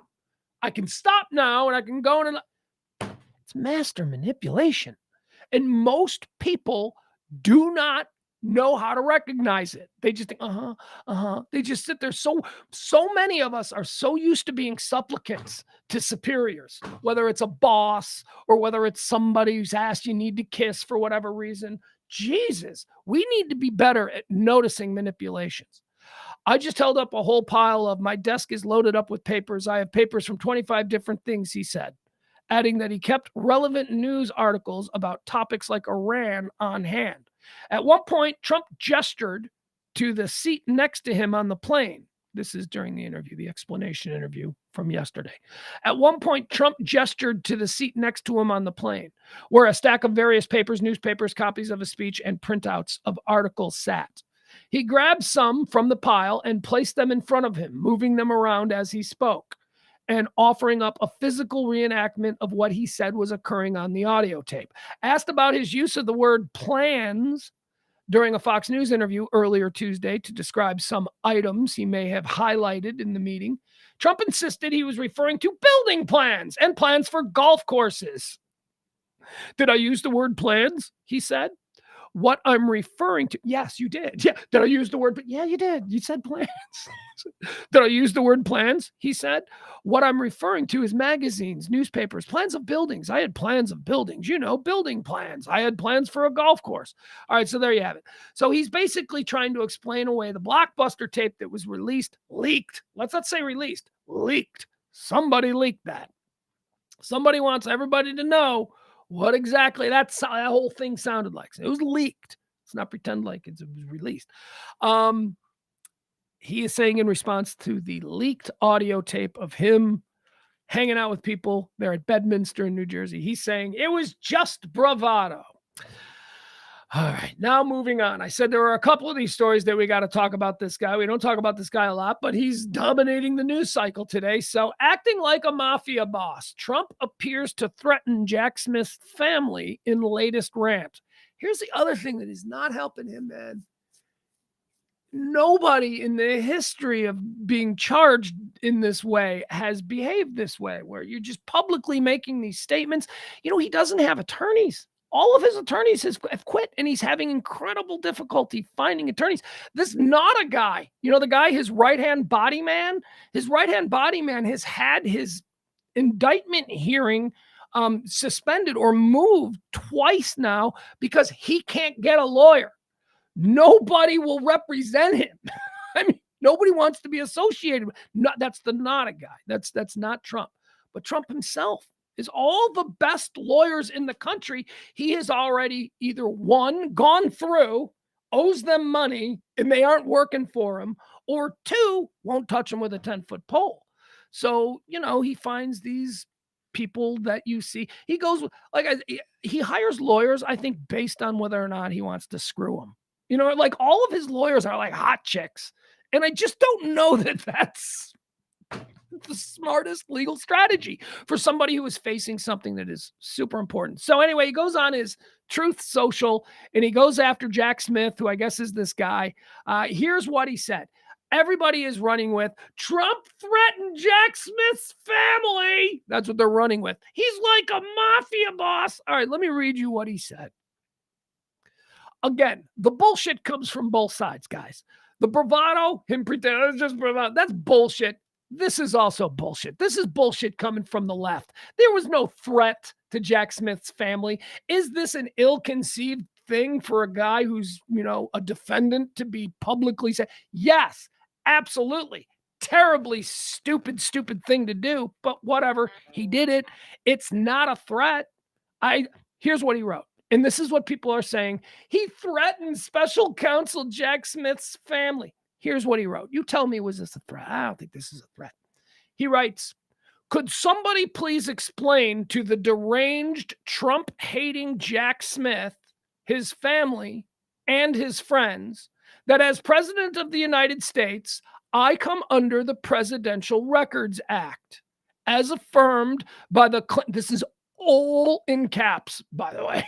This is all in caps. So he's screaming. And he's also just putting me, this is actually nonsense. This argument, because it goes on to explain, this argument that he's putting out there on Truth Social is absolutely like the Presidential Records Act. And would someone please tell them that I'm protected? He's not protected. That's been adjudicated at the Supreme Court level multiple times. He is not, but he just keeps putting this shit out there. Could somebody please explain to the deranged Trump-hating Jack Smith, his family, and his friends that as President of the United States, I come under the Presidential Records Act, as affirmed by the Clinton Sox case, not by this psycho's fantasy of the never-used-before Espionage Act of 1917. Yeah, it's never been used before because it's never been tested like this.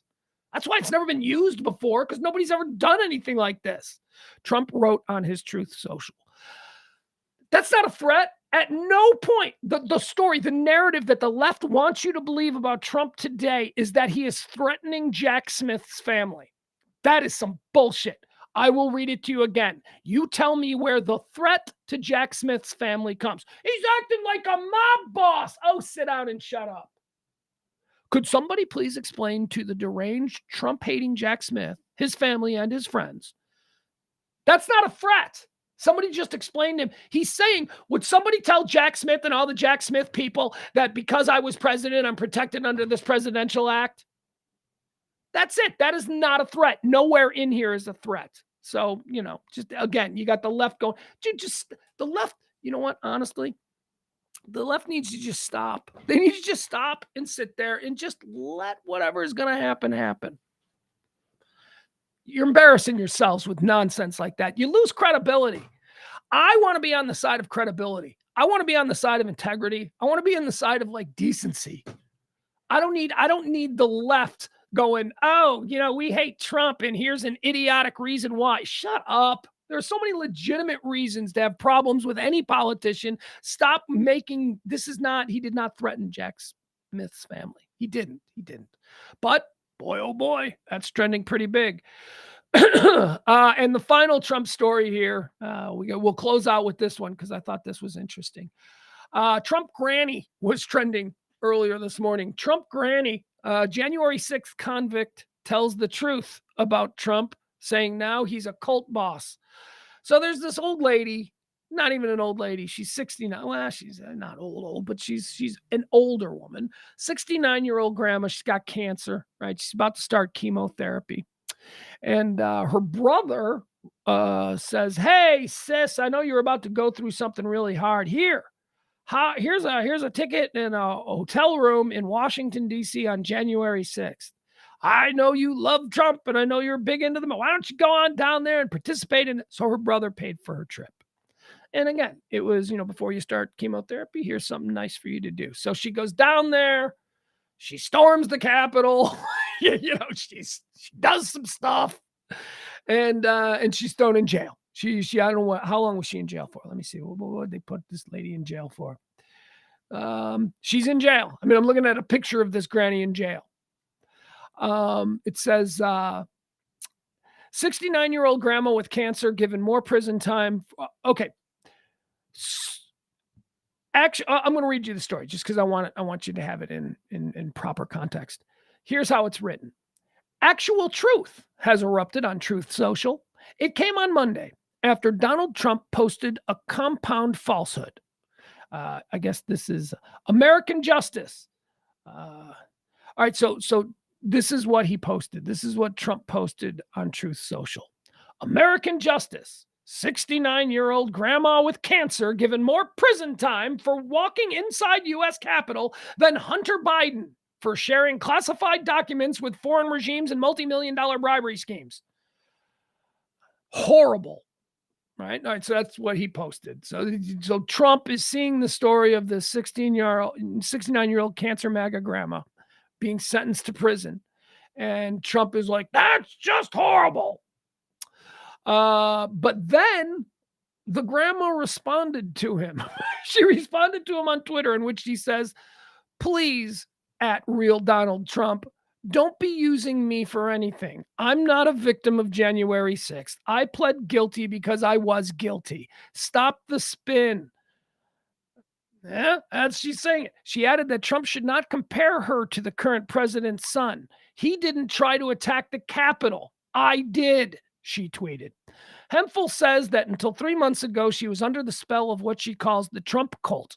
She attended the January 6th rally as a self appointed citizen journalist and videographer after her brother gave her a plane ticket to Washington.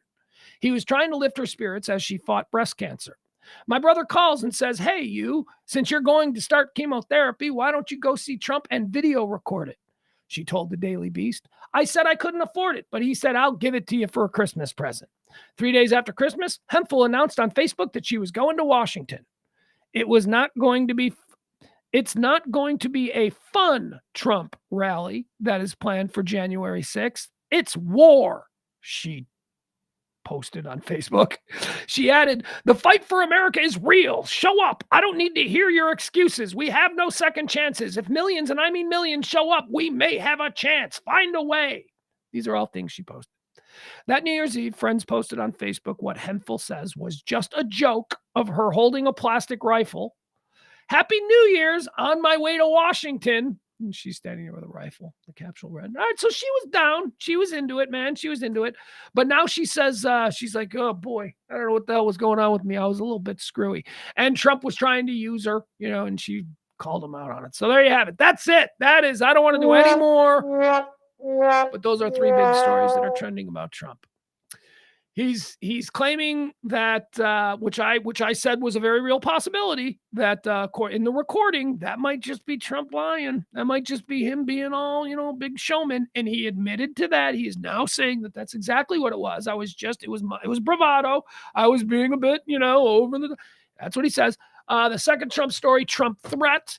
The libs are all telling you that he's threatening Jack Smith and his family. That's bullshit. At no point I read you the actual thing. He did not threaten his family, so shut the F up about that. And finally, we have the Trump granny. All right. Yesterday, we talked about the beach of death.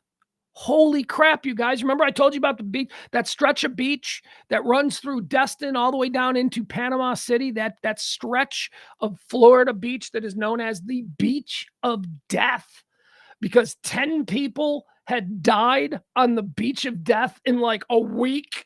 And look, we know why it's happening. The beach, there's these crazy rip currents that are going on, and the beach, they close. They don't close. I mean, I don't know if you can close a beach because we can lock it up. You can't but they put flags out. They put 2 double red flags on the beaches in Florida, mean no swimming, or, at the very least, you're going to die because it's kind of crazy out there.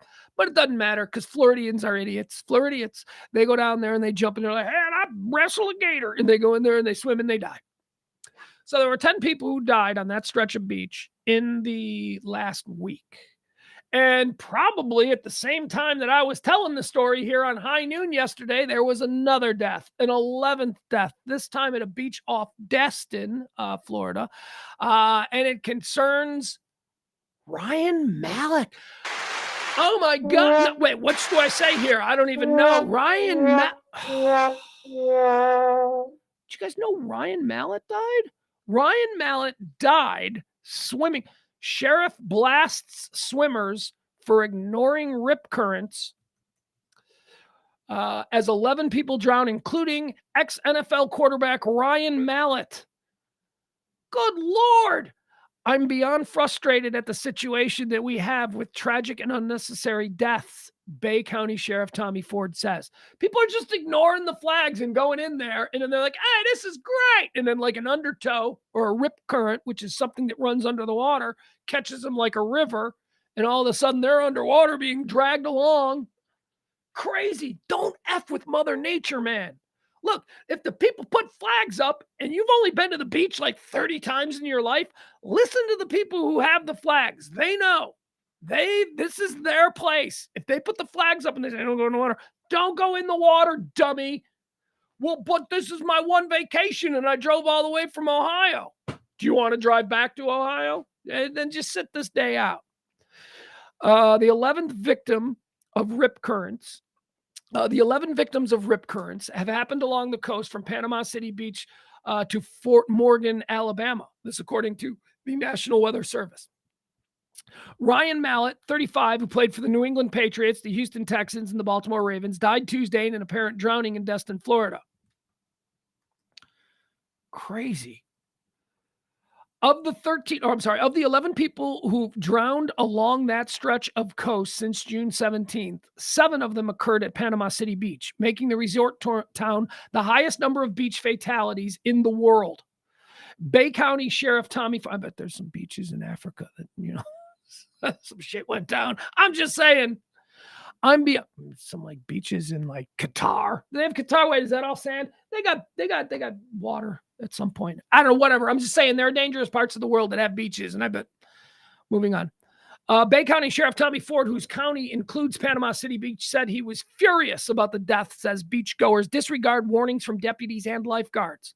I'm beyond frustrated at the situation that we have with tragic and unnecessary deaths in the Gulf. He wrote on the department's Facebook page, I have watched while deputies, firefighters, and lifeguards have risked their lives to save strangers. I've seen strangers die trying to save their children and loved ones, including 2 fathers on Father's Day.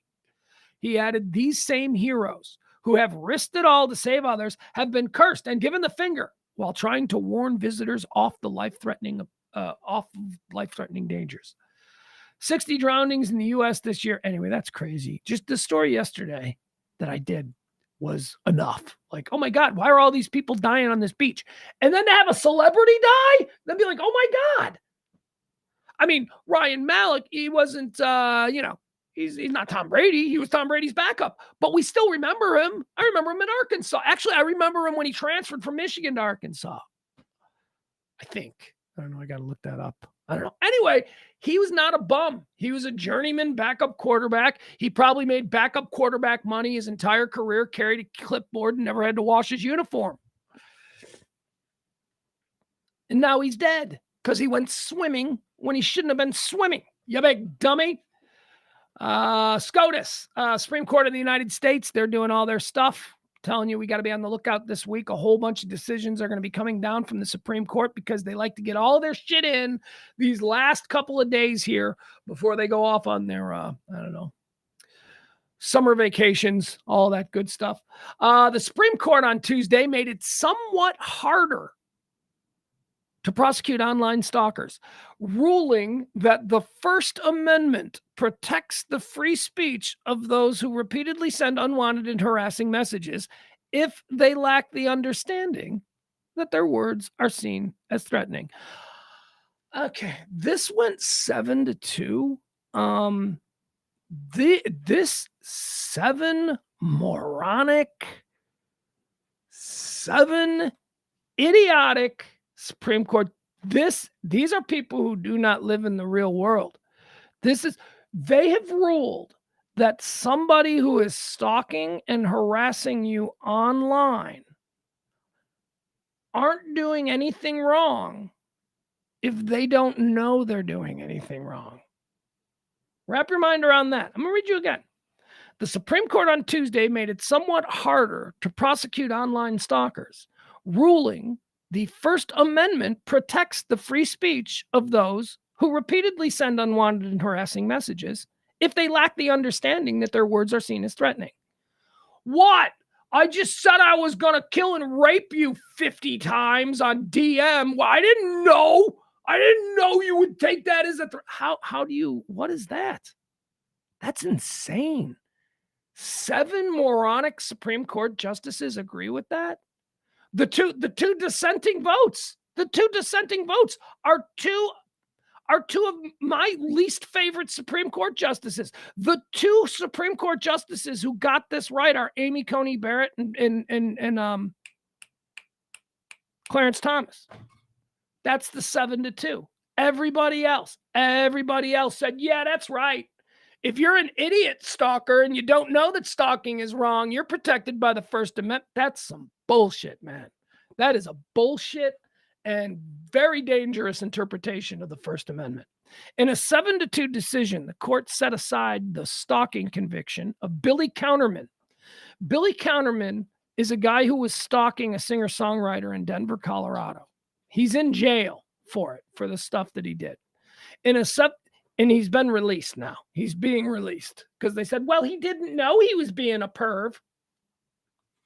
First Amendment protects him. If you don't know, if you're stupid, are we really now starting to mold the Constitution of the United States so that it bends to the will of morons, so that we're now protecting idiots? What happened to ignorance is no excuse? I thought ignorance of the law is no excuse. Supreme Court now says, no, actually, ignorance is protected by the First Amendment. In a 7-2 decision, the court set aside the stalking conviction of Billy Counterman, a Colorado man who sent hundreds of disturbing and alarming messages to Coles Whalen, a singer and songwriter.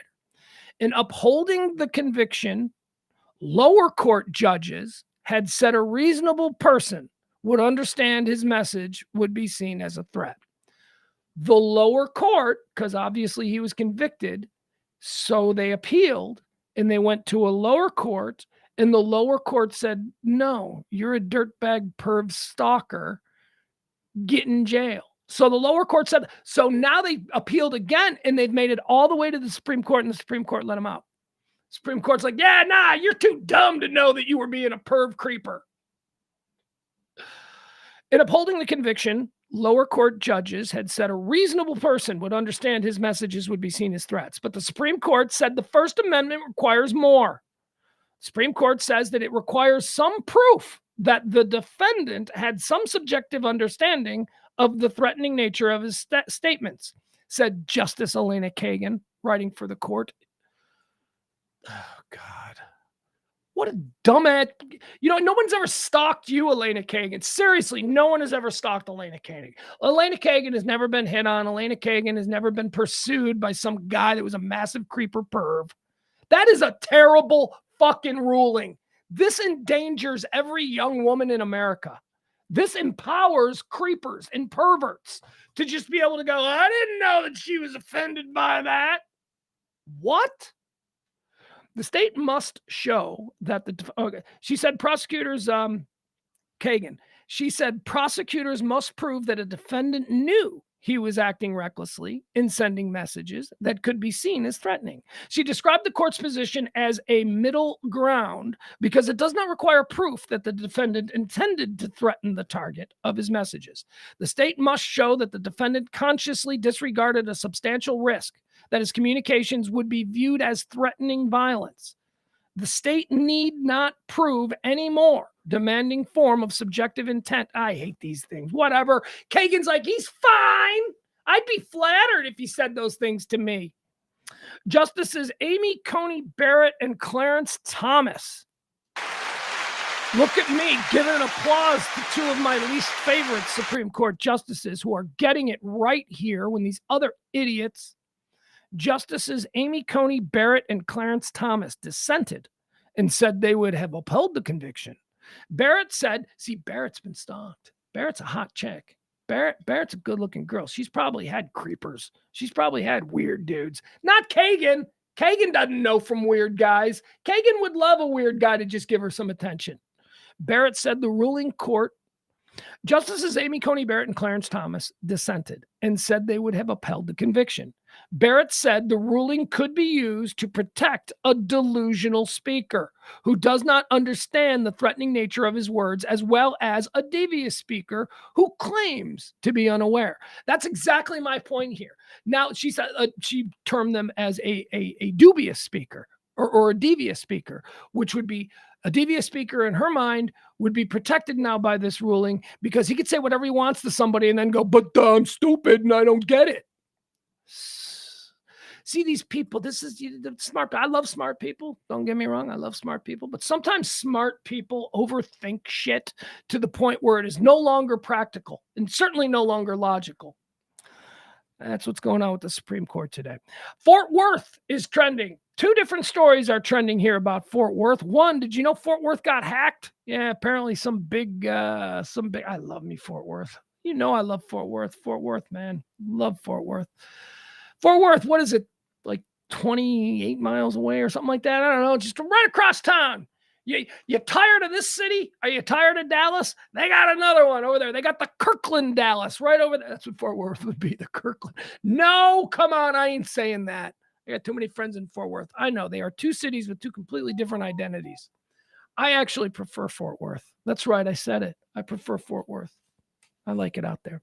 Fort Worth got hacked, though. Their city government got hacked, and apparently a whole bunch of stuff has been released. But Fort Worth is saying it's not important stuff; it's stupid stuff. It's like shopping lists and stuff. The group that hacked Fort Worth is part of a larger international group that is targeting states in the United States that have these crazy abortion laws. So they're going after governments and bureaucracies in places where, the abortion thing is going on. Anyway, they apparently didn't get anything important, and Fort Worth is like, yeah, they got nothing important. Fort Worth, it is the mayor.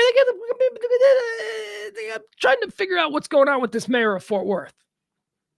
She's the one that, like, one of her first moves, like, she was elected, and she goes, here's one of my first things. I'm going to take all the Fort Worth budget or whatever. I don't know. She took a whole bunch of Fort Worth money, and she, like, got heavy into crypto, like, on behalf of Fort Worth. And, like, it was like, yeah, crypto's going to make Fort Worth Dubai because she's the only mayor in the country that gets it. And then, like, crypto crashed. Everybody's like, oh, like, Fort Worth. Bad timing there, Mayor. And now you have the hack. Fort Worth is also trending today. Why is Fort Worth trending? This is, look, I know we just made fun of the mayor getting into the crypto thing. And I know that we just made fun of, the hacking and all that stuff. Fort Worth is the fastest growing major city in America.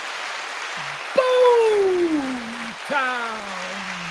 That's what Fort Worth is being called. Developers flock to Texas's latest boom town, Fort Worth. Fort Worth is not only welcoming an influx of East and West Coasters in search of more affordable housing, but it holds a unique appeal for businesses too. While other downtowns in the state and nationwide are struggling with office vacancies, the fastest growing major city in America saw its vacancy rate holding steady at about 13% through the pandemic. So, Fort Worth, I love Fort Worth. I love when you drive, then you start to see those buildings, you're like, oh, look at it. It's not just suburbs anymore. It's another city with skyscrapers. And you get down there and it's beautiful. Like, the buildings are nice. Like, it's clean. It's almost like if a movie set did a real elaborate version of a city, like if a movie set. Anyway, cranes are in the air, which is always a good sign for a city. Any city that has a whole bunch of those construction cranes in the air, that's good because those things are expensive, and that means that there is work in progress, and that means that somebody's funding the building of more buildings. 13% vacancy rate in a downtown area for a city like Fort Worth is amazing. Do you know what the vacancy rate in Dallas is? Downtown Dallas's vacancy rate is over 50%. It's probably, as a matter of fact, wait, let me get the exact number. So just so you know, 13. Nobody does business in downtown Dallas anymore. However, people are doing business now. The downtown area in Fort Worth is actually popping off. This means business can build new custom workplaces, blah, blah, blah. As they try to lure new workers back to offices, there is roughly $2.3 billion currently in new construction projects in downtown Fort Worth. $2.3 billion. That's big. Fort Worth, congratulations. I love you, Fort Worth. I do. I got such a soft spot for Fort Worth every time I have spent any significant. And then look, for my Chicago friends, it's like Naperville. It's like, imagine you drive out of downtown Chicago and then you drive to Naperville, except Naperville's not just a suburb, it's another city. It's like, here's another city. It's pretty cool. Anyway, it's cleaner. It's less pretentious. Dallas is pretentious. Fort Worth is more Texas. Fort Worth is very Texas. You know what I mean? Dallas is not Texas. I know. What do you mean Dallas ain't that? Nah, Dallas is, a bunch of fancy people trying to act like they're, not in Texas. It's like, oh, well, we're not the hillbillies of Texas. We're the rich people. We're Dallasites. It's not the same thing. Fort Worth is real people. There's real people out there. There's, it just seems like more the neighborhoods are more, I don't know. Anyway, I like Fort Worth. I'm a Fort Worth guy. I just wish it wasn't 30 miles away. Seems like everything that I do is right here. Why isn't there? I know there's a train.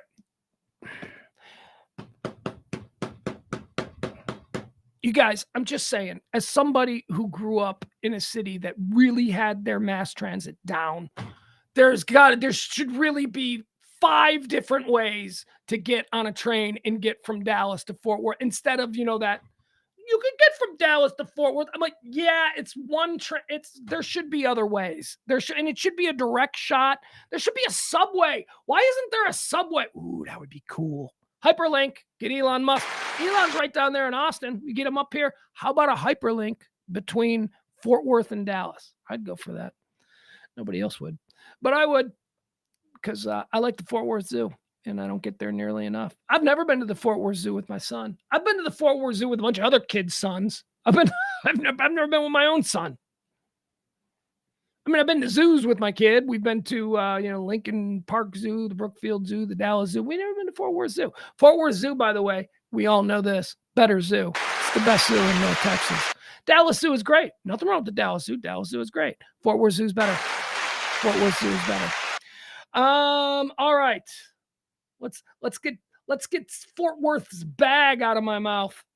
How about a SAG strike? Who's interested in a Screen Actors Guild strike to go along with your writer's strike? We haven't felt it yet, people. We're about to feel it. This strike goes on a little bit longer. We're about to feel it. And what I mean by feeling it is, when is my favorite show coming back? It's not. They're on strike. And then as soon as they settle the strike, then it's going to be a couple of months before to write the shows and produce the shows. It's summertime, so it's not that big of a deal. We're always used to sort of a lull in our entertainment during the summer. And besides, there's a lot of big stuff that is already finished that was slated to just be specifically a summer release. So we got all that stuff coming out. But man, the writer's strike is going on long enough now that it's starting to cause some problems. And chief among them is the Screen Actors are now going to go on strike in solidarity. So that just means it's not just anybody. See, they were always able to get around the writers' strikes. Hollywood, they were able to get around it, or not get around it completely, but able to buy some time by doing reality shows. And one of the things that they would do was, especially the last time the writer's strike, they created all these reality shows that utilized celebrities who were famous actors and stuff like that. They were now appearing on reality shows, whether they were primetime game shows. Remember when primetime game shows suddenly came back? Primetime game shows weren't a thing for 50 years. And then suddenly they're back in primetime with, so what was that? Pictionary or whatever, celebrity, all the celebrity. So that was always a way that, the networks could sort of insulate themselves from any kind of long-term ongoing writer strike. They could just say, well, we'll still use the stars. We'll just do reality stuff and it won't require writers or drama or plots and all that stuff. Well, the actors are onto it now. And the actors are like, yeah, we're going to go on strike as well, which means you can't even do that. Which means all of those actors who were famous actors and stuff who were appearing on Celebrity Game Night or whatever it was, can't do that now because they're all they're all in the acting union. So they're not going to even be able to use them. So this is actually a very big threat. SAG strike on the horizon. This is actually the threat that could get them to come to the table with the writers and get this whole thing done. This isn't entirely an altruistic thing on the part of the actors, although it certainly plays that way. And I'm sure the actors will love to act like that. We did it for the writers. I mean, there's something in it for them too. But earlier this month, members of the Screen Actors Guild voted to authorize a strike if their negotiating committee doesn't reach an agreement on a new contract with major Hollywood studios by June the 30th. SAG-AFTRA president, are you ready for this? I love this. I would love to see the history of SAG-AFTRA presidents, because SAG-AFTRA presidents are always big stars who haven't been famous in 20 years. Like if you're a big star who had a hit show 30 years ago and you can't get any work, chances are you might be the next president of the Screen Actors Guild. The current president of the Screen Actors Guild is the nanny herself, Fran Drescher. Fran Drescher released a video message this week with an update on the negotiations, telling members, "We're having an extremely productive negotiation that are laser focused on all the crucial issues you told us are most important. We're standing strong and we're going to achieve a seminal deal." But the message didn't sit right with a lot of actors who are urging SAG, Screen Actors Guild. A lot of actors are urging SAG not to settle for a deal that doesn't represent all of their demands. More than 30 actors signed a letter addressed to SAG after leadership and negotiating committee that's circulating and was allegedly sent to. All right, so a whole bunch of famous actors are like, yeah, we don't know that we want to settle. We want to push. We want everything. And that includes the protections for the writers and all that stuff. So the message was signed by hundreds of members of Hollywood's A-list, including stars like, okay, so here are the stars who are saying, we're going on strike. Meryl Streep. That's a big one. That's the big one. You got to lead with that. She's like, I mean, Meryl Streep, Tom Hanks, right? Like if there was like a mama and dada of Hollywood right now, like most accomplished, like who everyone looks up, Tom Hanks, Meryl Streep. All right. Meryl Streep, Jennifer Lawrence, Rami Malek, Quinta Brunson, Julia Louis-Dreyfus, Ben Stiller, Neil Patrick Harris, Amy Schumer, and Amy Poehler are among some of the prominent actors who are urging Fran Drescher to go to the mats, bitch. We don't want to break. So there you go. They're looking for a lot of stuff. SAG strike, Screen Actors Guild strike. Kevin Spacey is trending. Kevin Spacey, we got some Spacey news. Kevin Spacey is trending because today is the beginning of what might be the rest of his life.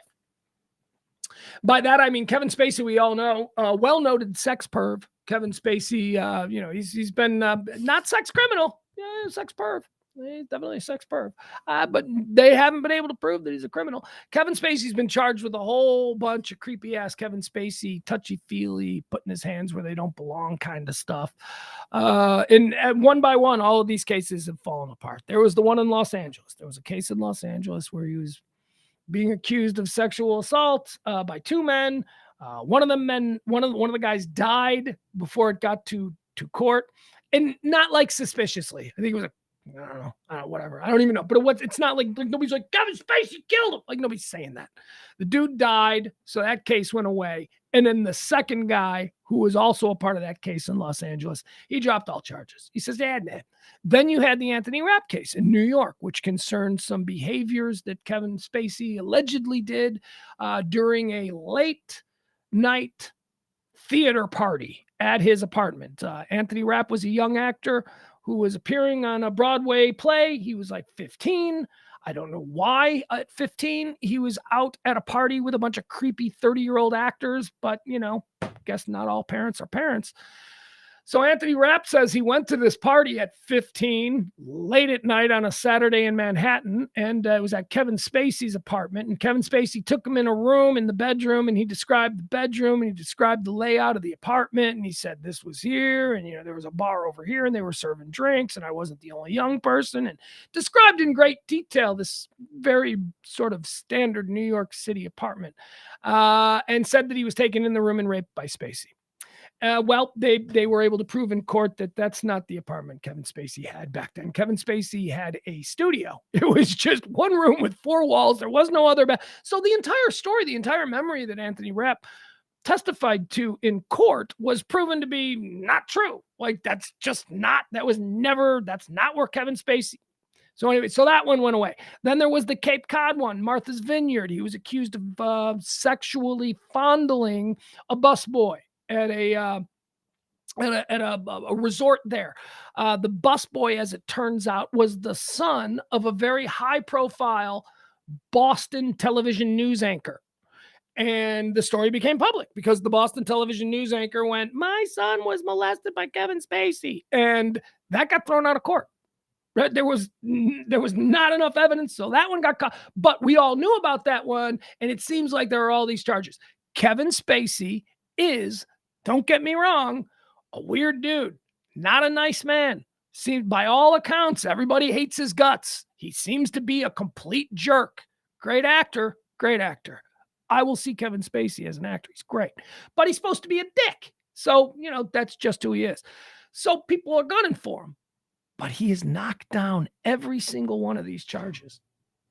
Them's just facts, folks. Those are just facts. You may not like those facts, but those are the facts. By the letter of the law, he has not been convicted of anything yet. A lot of charges. He seems creepy. And now we got the big one, though. This is going to be a little bit different animal. And it's the last of these things that Kevin Spacey is charging, and probably the most significant, but it's about situations that happened in London. He was over in London. He was the theater director of the Globe Theater, which is a very big thing because the Globe is Shakespeare's theater. Shakespeare was the first director of the Globe, right? So people who become that, it's quite a nice thing. And Kevin Spacey was that. And apparently while he was working as theater director there in London, I guess he had a casting couch. He was, oh, you want to be on the London stage? Well, you have to have sex with me. All of those kinds of things.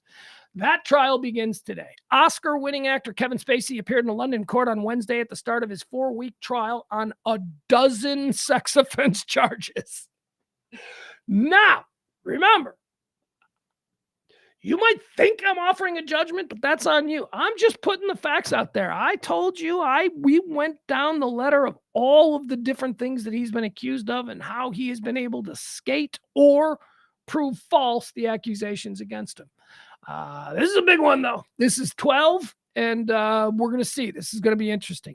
Spacey, 63, denies allegations of historic offenses committed against 4 men, which are said to have taken place between 2001 and 2013. The charges against Spacey include repeated incidents of indecent and sexual assault and a more serious offense of causing a person to engage in penetrative sexual activity without consent, which carries a maximum punishment of life in prison. So that's sodomy, right? Is that sodomy? Right? Isn't that basically what we're talking about?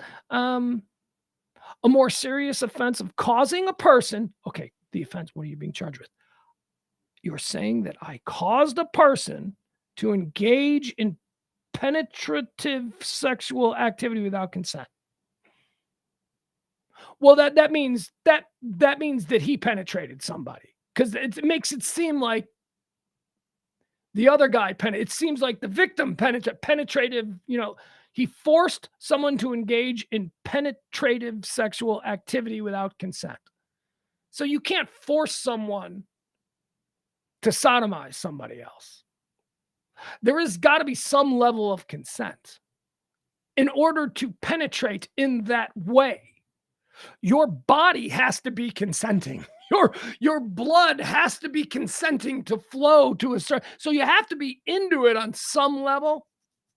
Now, the other being, like, if he just, if Spacey was the penetrator, that's different. That's a whole different thing. So I don't know. It's just worded strangely. Wearing a navy suit with a pink tie, Spacey watched intently from the spacious dock of Court 1, London's Southwark Crown Court, as the jury were sworn in. The defendants will be gratified that many of you, here's a quote now. The defendant will be gratified that many of you know his name or have seen his films, Judge Mark Wall said as he cautioned the jurors to try the case on its evidence and not be swayed by any outside influences. This is a case which has attracted and will continue to attract a lot of media coverage, the judge said. You must try to avoid such coverage where you can. The trial was adjourned until Friday morning when the prosecution will formally open its case against him. Spacey has 2 Oscars for Best Actor, American Beauty and Usual Suspects. He spent over a decade as the artistic... Oh, no, okay, so this wasn't the Globe. This is the Old Vic. He spent a decade working in London as the artistic director for the British capital's Old Vic Theatre. British prosecutors first revealed he faced charges in May of 2022, saying he was accused of 5 sexual assaults between 2005 and 2013, 4 in London and 1 in Gloucestershire. That's a fun word to say, Gloucestershire. Last November, the Crown Prosecution Service authorized a further 7 charges involving sex assaults on 1 man between 2001 and 2004. Spacey, one of Hollywood's biggest stars, has largely disappeared from public view since he was accused of. Okay, so whatever. There you go. All right, here you go, Kevin Spacey. I don't know if you'll ever have a Hollywood career again because, man, there is just too much ook on you. I'd give it 10 years. 10 years, he'll show up on a sitcom. Will there be sitcoms in 10 years? I don't know. All right, now for the biggest story of the day, the story that affects me the most. I'm not affected at all by the Supreme Court's decision because I'm not a stalker. So this would be the one that affects me the most. And I don't know how I feel about it. I know how I feel about one thing. I don't know how I feel about the other thing. But I am an optimist, and I try not to be cynical. So we will move forward. Hey, you guys. They finalized the principal casting for the new Superman movie.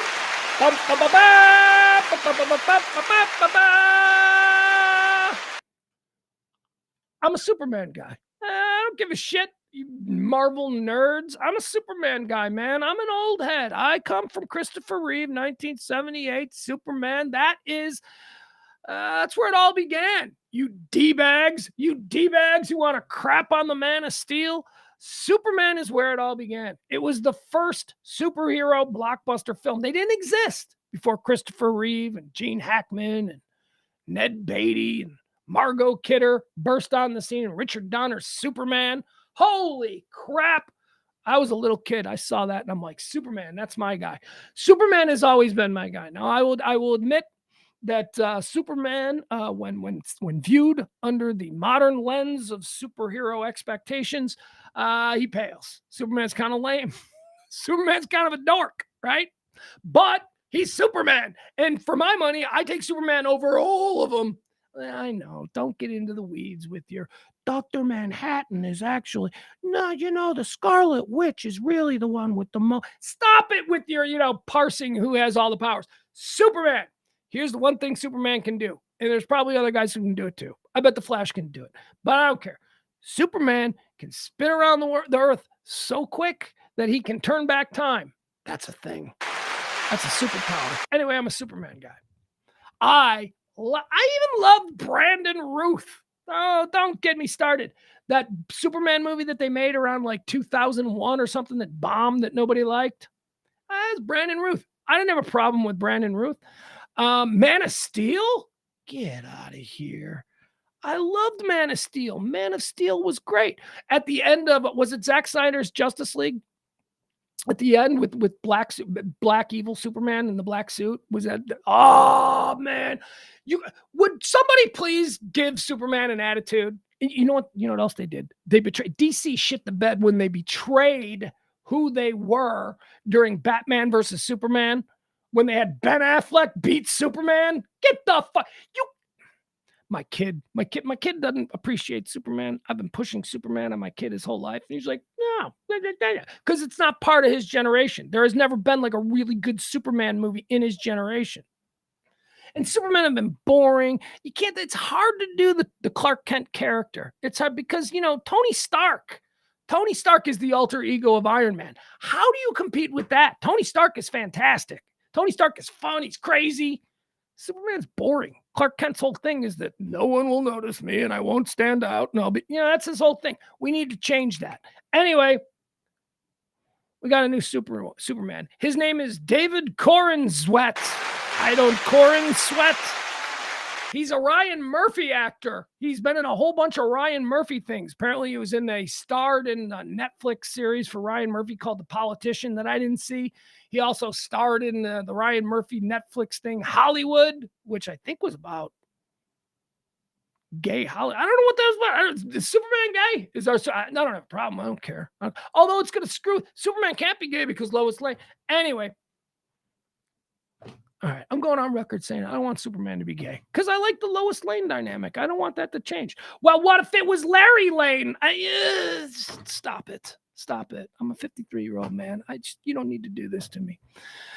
It's a bird, it's a plane. No, it's David Corenswet, the star of Ryan Murphy's Hollywood and key supporting player in The Politician, is poised to don Superman's red cape and Clark Kent glasses in James Gunn's new take on the Man of Steel Superman legacy. On Tuesday, Gunn, the film's director and co-chairman of DC Studios, announced Corrin Sweat in the role of Clark Kent, aka Kal-El, aka Superman. Here's what I like. Opposite the new Lois Lane, Rachel Brosnahan. Oh, this is great casting. Oh, came from left field though. Came from left field.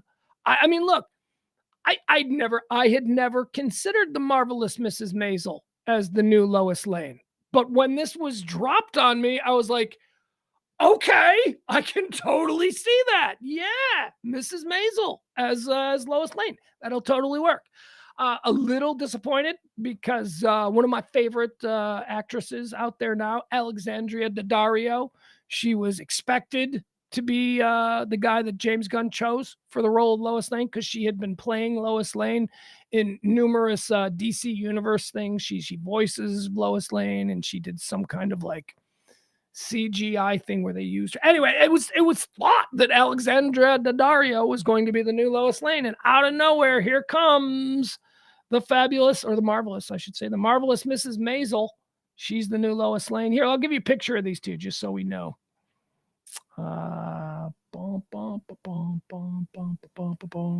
Here we go. What's these two together? Is there a picture of them together? This dude here. Let's show you this. The new Superman looks exactly like the old Superman. There they are. That's the new Superman on the left, and that's the new Lois Lane on the right. The new Superman looks just like Henry Cavill. It looks like Henry Cavill, who is 10 years younger. Now, here's what's sad about it. I loved Henry Cavill. I thought Henry Cavill was an amazing Superman. He's not Christopher Reeve, but he's Henry Cavill. He's the second, in my opinion. Yeah, and Dean Cain is the worst. But you know what I mean? He was the lame TV Superman. So this guy, Henry Cavill, thought that he was all excited. I follow Henry Cavill because I'm a Superman geek. When James Gunn was announced as taking over the DC universe and making his number one priority the reinvention and rebranding of the Superman franchise for DC, which is so important, Henry Cavill was all excited. And he was like, oh, can't wait to get back to work, blah, blah, blah, because he was supposed to be Superman. And then James Gunn went, yeah, you know what? I want Superman to be like 25.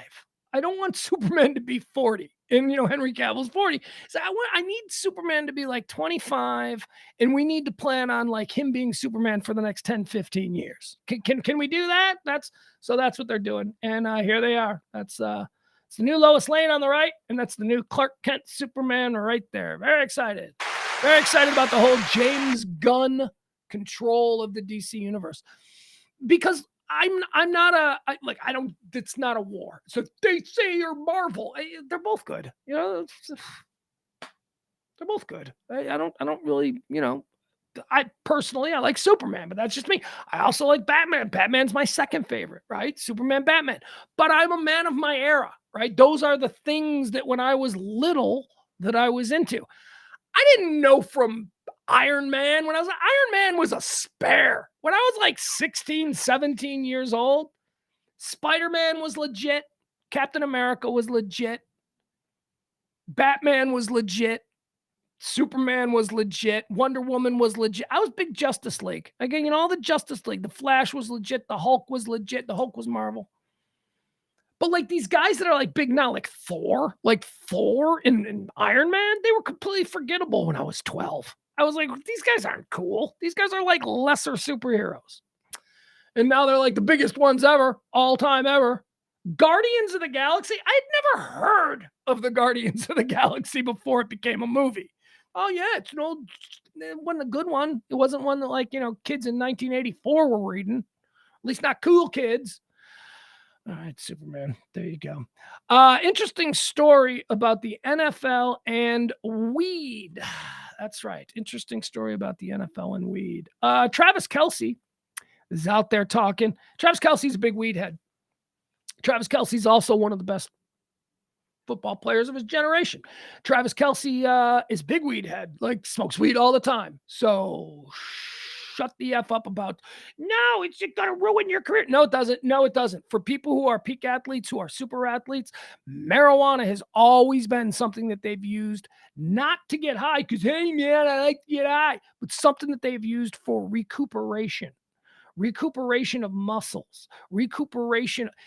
I'll give you an example. So this is going back to about the year 1996 or 1995, somewhere in there. I was producing a radio show in Chicago, and my hosts were two Chicago Bears. They were two members of the 1985 Chicago Bears. I forgot. It was Thayer and it was Tom Thayer and Keith Van Horn who were doing the show, but I don't remember what it was called. Was it called The Two Bears or something like that? I don't know, whatever it was. Anyway, I ended up during the course of that show becoming friendly with Keith Van Horn, and Keith Van Horn loved music. Keith Van Horn was a roadie in the off season for the Rolling Stones. His day job was offensive lineman for Walter Payton and Jim McMahon. But during the off season, if the Stones were on tour, Keith Van Horn was a roadie, for the gigantic 6'9" left tackle. He was a roadie for the Rolling Stones. And then he did radio. And so he did that. So we go to a lot of music. In fact, I was introduced to the old 97s, a terrific Dallas band. And the first time I ever saw Richard Hunter, Big Dick Hunter, the guy who I would be a co-host with, and the guy who did radio here in this town. First time I ever saw Big Dick Hunter, the musician, was I went to a concert with Keith Van Horn. Keith wanted me to see the old 97s, this band that he was really into. And now the old 97s are one of my favorite bands. However, the opening act was a band called Killbilly. I think it was Killbilly. This was the time I saw, and Richard Hunter was the bass player in Killbilly. Years later, I'd be working with Richard Hunter, and, it was revealed, he's like, yeah, I was in a couple of bands. And he's like, which one? Well, Killbilly was the biggest. I'm like, you were in Killbilly? I saw you. He's like, yeah, I played the stand-up bass. I go, I thought you were weird. And I still think he's weird. But anyway, Killbilly was great. Old 97s were great. Anyway, that's the kind of hangout that I had with Keith Van Horn, an NFL player. And Keith Van Horn at that point told me, he was getting high. He was down with the old 97s down there in the green room hanging out, because he was known in rock circles as this big giant professional football player who was also a roadie for hire. And he's down there hanging out with the old 97s, and they're passing a joint around and they're getting high. And I'm looking at this professional football player going, why are you getting high? I didn't say that because I wasn't I'm not like a nerd, but I remember him saying to me, and this is in 1996, and he was talking about players in the 1980s. He said absolutely 100% of offensive linemen in the 1980s got high every Sunday after the game. He said it was what offensive linemen did. Their bodies were beat to shit. So by 8:00 at night on Sunday, they were climbing into their hot tub with a beer and a joint, because the joint, it wasn't about, hey, I want to get high. The joint was about, your muscles are so sore. And that became a thing. So now fast forward to today.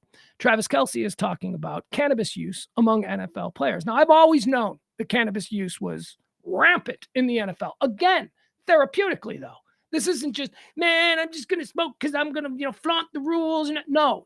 These guys, especially linemen, have been using it forever as a way to sort of get their muscles back ready, just to get comfortable and to get loose. And the rules, by the way, the drug testing rules. Do you know how much of an absolute loser you have to be to have been suspended by the NFL for testing positive on a weed test? The NFL has done everything. And I used to have friends. This is a different era, but I was friends with a number of Cowboys back in the 2000s. They used to joke about the NFL weed testing, as they sat there at a party smoking a joint. Hey, you got any? No, there's no. The NFL sets up the weed testing in such a way that all you have to do is be aware of when the test is to be able to pass it. You don't have to stop smoking weed. You just have to know. So anyway, it's always been a joke. And now that we've got NFL teams that are operating in states where consumption of marijuana is legal, let's stop pretending. Travis Kelce is talking out about this. Travis Kelce is currently on top of the world this summer. The 8-time Pro Bowler is still celebrating his second Super Bowl win from February and is enjoying the newfound success that his and his brother Jason's podcasts has found. Oh, it's fucking terrible writing. Nobody pays for editors anymore. During an interview with Vanity Fair, Kelce was emotional, recalling some of his more turbulent days. He was discussing in college in 2010. His lowest moment was in 2010 when he was suspended for an entire year while playing for the University of Cincinnati in college. He had failed a drug test after smoking marijuana and was devastated. But such punishments are a thing of the past now, not because players like him stopped using the drug, but because of the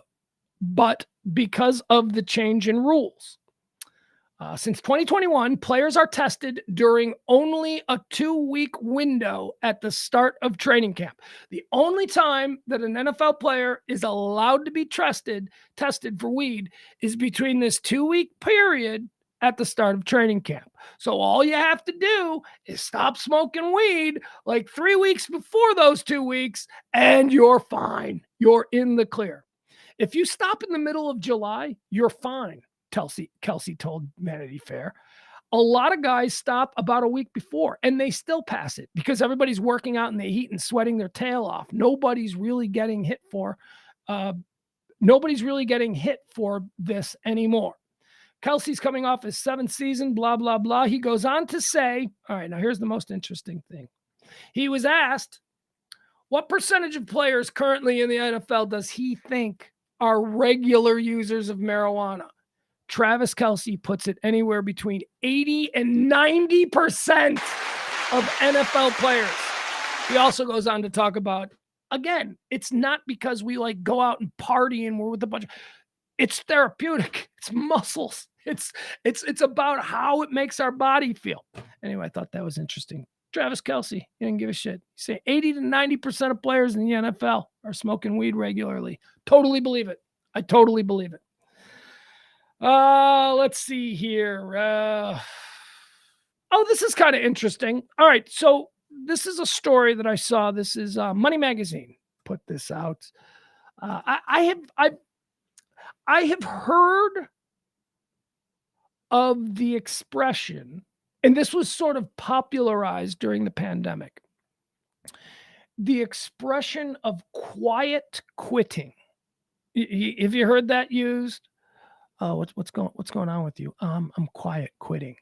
It's like a way that people are quitting their jobs. Quiet quitting. All right. So what is quiet quitting? Well, I'll tell you, it's funny. It's awesome. Quiet quitting is when you decide you're leaving your job and you don't want to work there anymore and you don't really give a shit. So quiet quitting is when you just show up and don't do anything, or show up and do the absolute bare minimum. Or, I don't know, maybe take a couple of days off, in the middle of the week just because. Not really trying. You don't give a shit. And that's quiet quitting. Apparently, there's a new version of this called loud quitting. And according to Money Magazine, 1 in 5 employees are loud quitting. Here's why it's worse than quiet quitting. Quiet quitting made waves a few years back as employers started prioritizing boundaries by not taking on additional work or going above and beyond their jobs. While quiet quitting is often regarded as a personal rejection of the hustle culture, some workers are no longer keeping discontentment on the down low. Instead, they're engaging in what's being called loud quitting. Almost 1 in 5, or 18% of global employees, are loudly quitting or actively disengaged, according to a new report from Gallup of more than 120,000 global employees. The consulting company defined loud quitters as employees who take actions that directly harm the organization while undercutting its goals and opposing its leaders at every turn. I like this. Sabotage. This is like a whole other thing. Oh, this job sucks. All right, I'm just going to fuck everything up. It's kind of funny. It's kind of funny. Like if you know you're leaving and they're all jag bags, why not deal with them a little? Yeah. Let's see here. The consulting company, The consulting company defined loud quitters as employees who take actions that directly harm the organization while undercutting its goals and opposing its leaders. At some point along the way, the trust between employee and employer was severely broken, it says on the report. Or the employee has been woefully mismatched to a role, causing constant crises. With the majority of the world's employees engaging in quiet quitting, 59%. 59% of the people who are just, they're on their way out. They're not trying. They're not doing anything extra. They got no goals they're trying to achieve here with this organization. They're just like, ugh. So that's 59% of the world is quietly quitting right now. Only 23% of the survey respondents considered themselves to be thriving or engaged at work. Ugh. Low engagement workers are costing the global economy an estimated $8 trillion and account for 9% of global GDP. Yeah, quiet quitting and loud quitting. Let's see here. We got one more. Let's get rid of that. Stop sharing. One more thing. Here's a little one for us to take on our way out. This is an absolutely beautiful thing. So cute. So is this in England? I want to say it's in England. Maybe. Hold up. Hold up. Hey.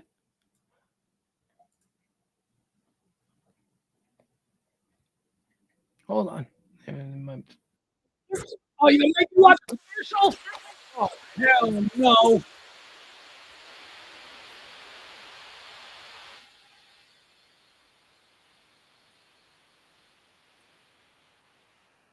right, there you go. All right, here, I want to show you guys this. All right, so I don't know where this is. This is somewhere where monkeys live. So this little monkey, this little monkey, I love monkeys. Monkeys are assholes, but I love them from afar. Like I like those. I don't, they rip your eyes out. This little monkey had been kept in a cage his whole life, and then they let him outside for the first time ever, and like the little monkey is like looking at the sky. Oh, it's just such a heartwarming video. Who wants to watch a little monkey being let outside of his cage for the very first time? Heartwarming, I tell you, heartwarming. Skies smiling at me. Nothing but blue. How great is that? Did you see him when he looked up? All right, so he jumps out. He's like, bom, bom, bom, bom, bom. That's Thin Lizzy jailbreak. So he like jailbreaks out. He's like, womp, womp, womp. And he hugs his little monkey pal. And he's like, we're monkey friends. And then he notices the sky. Look at the expression on the monkey as the monkey notices the sky for the first time. Right there, he's looking up. He's like, that's, I don't know what that is. Smiling at me. Oh, now look, now he's happy. It's like, yeah, I'm outside. I don't know what this is. I didn't even know outside was a thing. Now look at me. Look at it. Look at this guy. Looking up at the sky. Nothing. Ooh. Come on, look at that. That's great. How great is that picture? A monkey seeing the sky for the very first time. That is awesome. All right, we'll watch it again from the beginning. I just love that moment. Blue skies smiling at me. Nothing but blue skies. Do I see? What is this place? Bluebirds singing. I like the bigger one that's been outside before.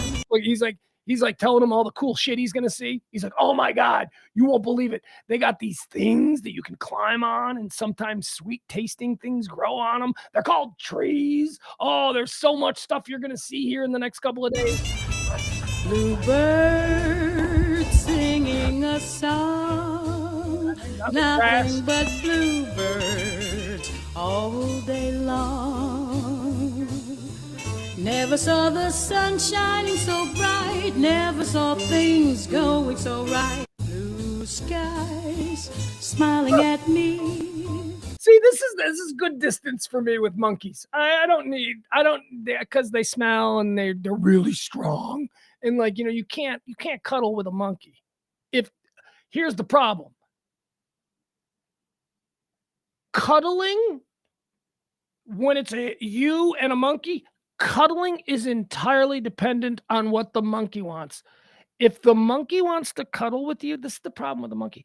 The monkey wants to cuddle with you and you don't want to cuddle. That monkey's cuddling with you. That monkey is stronger than you are. That monkey will pick you up. Nothing but blue skies do I see. Blue skies smiling at me. Nothing but blue skies do I see. Bluebirds. All right, there you go. Save the chimps. I don't know. Or maybe you let them out of the cages, huh? That was something. That was something, I'll tell you. All right. I got nothing else. That's pretty much all we got. Let me say, you know what I'm going to do? I'm going to jump over. I'm going to check out the trends been happening since we signed on here. I'm going to do this at the end of the show, see if there's anything big that's happening that I missed that happened since.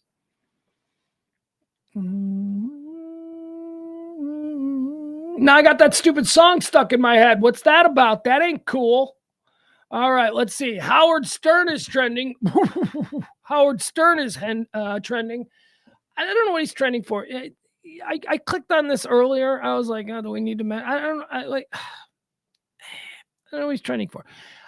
Apparently, a piece of audio is going around of him talking about how the most amazing thing to him is, these Trump fanatics who like worship Trump and think that he's a god. And Howard's point is one that I have been saying since day one. Howard's point is it's so sad for these people, these MAGA people. It's really kind of pathetic because Trump doesn't like them. Trump, none of them are invited to Mar-a-Lago. You know what I mean? It's like these are all the people that Trump used to have routinely kicked out of the lobby of his Atlantic City casinos because he didn't want this class of people. So Trump or Stern was trending earlier today because he had made those comments about how it's so crazy.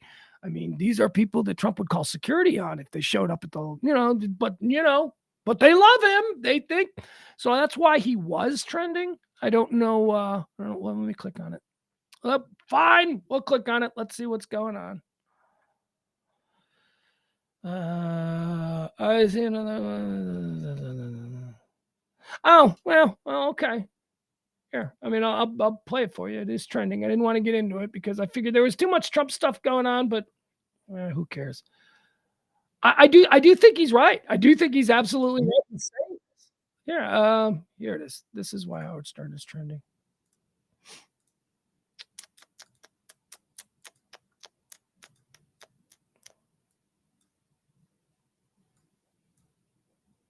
All right, here you go. The oddity in all of this is the people Trump despises most love him the most. Go look at Mar-a-Lago, see if there's any people that look like you. I'm talking to you in the audience. The Trump voter who, idolizes the guy, he despises you. I don't hate Donald. Donald's doing his thing. I hate you for voting for him, for not having an intelligence, for not able to see what's going on with the coronavirus, not able to see what the Justice Department is doing. I hate you. I don't want you here. The oddity in all of this. Well, that's pretty definitive. That is what a guy with FU money says. Yeah, I mean, that's some pretty harsh stuff. I didn't hear the entire clip, and now I did, and I'm like, I do agree with him. I've thought it was, I mean, I don't know about all of it, but I do agree with the opening part where, it's so funny. You see these like inbred hillbillies, these toothless folks that Trump wants nothing to do with. I mean, he would call security on them. They're not his people. And yet they think, well, if I could just get and talk to Donald Trump, he wouldn't talk to you. He wouldn't touch you. He's a germaphobe. He'd be like, ugh. this idea, it's not a new one. The carpetbagger who comes down and mesmerizes the rubes with crazy promises and they never deliver. That's the carpetbagger. That's a thing that has been happening in this country to vulnerable people. And so I do agree with Howard Stern about that. I'm like, you think Ivanka Trump, you think like the average, red hat wearing guy who's screaming at a school board morning, you think that guy is someone that Ivanka wants to have a drink with? Did you really think? I mean, so it is weird. It is interesting. You licking your cooch? Oh, God. The dog is just doing her thing, and it is the most disgusting sound on earth. Let's see. The NFL is trending. Why is the NFL trending? Oh, because of the Travis Kelce saying it. Everybody's smoking weed. Liam's Nissans is trending. Why is Liam's Nissans trending? Liam Neeson must be driving to. It doesn't matter. What somebody made a joke about my daughter, and now all of a sudden Liam Neeson is trending, and I got to spend 45 seconds trying to figure out. Kathy Bates is trending. Happy birthday to her. We talked about her. Happy birthday. Andrea Mitchell is trending. I don't care about Andrea Mitchell. Kimmel is trending. Why is Kimmel trending? I can't do Kimmel anymore either. I can't do these people who are just so willingly divisive. We just heard Howard. I haven't listened to Howard in like 5 years. I don't like the people who are just actively divisive. Stop it. Kimmel's trending. I can't do Kimmel. Kimmel's way too divisive. Jared Leto. Don't care. Mel Brooks is trending. We talked about that. Mel Brooks. Overrated. But I like him. Remember, I went through my whole complicated feeling about Mel Brooks, how I just think he's an adorable man, a lovely man, a brilliant man. He's done great things. Just not my shit. Just not my shit. Spaceballs being the exception. Spaceballs. Tremendous. Tommy Tuberville is trending. All right, this one I can get into because this is some bullshit. So like a bunch of while back there was this big bill about that came through the Senate and the Congress and all that stuff, and it was the internet. God damn it! Am I gonna have to click on this? I don't want to click on it. I don't want to know. The details aren't that confusing, but suffice it to say, there was a thing concerning the internet that Tommy Tuberville and all of the morons over there in that wing, the stupid people doing stupid shit, they voted against something and something died. What he voted against it, and he's very proud. They went on all the show. We voted against it because the libs and blah blah blah. We voted against it, and the end result is that some of our tax dollars were used instead to get internet, broadband, and all this stuff for places, rural communities. That's what it was. It was like something that would provide internet to rural communities. It's an attempt to, get everywhere in America connected on the internet, since that's what it was. So it was that. And he said, no, we ain't doing that. So yesterday, Tommy Tuberville, who voted against that, put out a tweet taking credit for the government handout that Alabama received to give internet to people in rural areas. And people are like, you voted against that, you fucking idiot. And now he's like, hey, look at me getting us all of this stuff. You voted against it. Him and a whole bunch of other people were thrown under the for that. I can't do that, seriously. Anyway, there you have it. I hate that guy. That guy's an embarrassment, Tommy Tuberville. Holy shit. He was a horse crap coach, and he's a complete fucking moron. Oh, dangerous, these fucking morons. And only about 30% of you are electing these fucking morons. You know who you are. Smarten up, dumbass football coach. Look, I'm not saying that it's any better on the left, okay? They elected a bartender to Congress in Brooklyn or wherever the hell AOC is from. I'm not saying it's better. I'm just knocking them down as they come across my plate. I hate that I have to make these sort of weighted arguments, but people are so sensitive. Nobody understands. Everybody's got to be one thing or another. Not me. I'm right here in the middle. Show me an idiot on the left and I'll point him out. You show me an idiot on the right and I'll point it out. It just so happens, in all honesty, there are more lately on the right than on the left. And now it's getting confused because we've got these RFK idiots who are like, I'm on the left, but no, not really. You're actually kind of more in that idiot crowd that's going, ugh. Can't we have just normal people? Can't we just have a bunch of normal people running shit? Everybody's got to have an agenda. Everybody's got to have some ulterior motive, some kind of self-aggrandized bullshit going on with absolutely everybody running for political office. Where is the Mr. Smith? Where is Jimmy Stewart? Where is that guy? Where is the guy that just goes? Doesn't exist. I could rant forever. Oh, and Rob Reiner. Now I got to deal with Rob Reiner trending. And she's a meathead. Rob Reiner's doing something stupid again. I'm not going to get into it. I'm not going to get into it. Well, I just, yesterday I'm driving in a car and I'm sitting at a stoplight. And the car in front of me has this Buck Biden bumper sticker.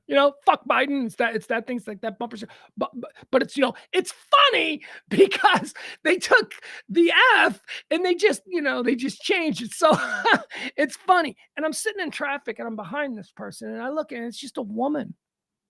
It's like a 60-year-old woman sitting in this 60-year-old woman who looks like, I don't know, she like chaperones field trips for the local elementary. This 60-year-old normal looking woman has been so fucking brain scrambled that she is sticking profanity on. Oh, that was why it caught my attention. Oh, that was it.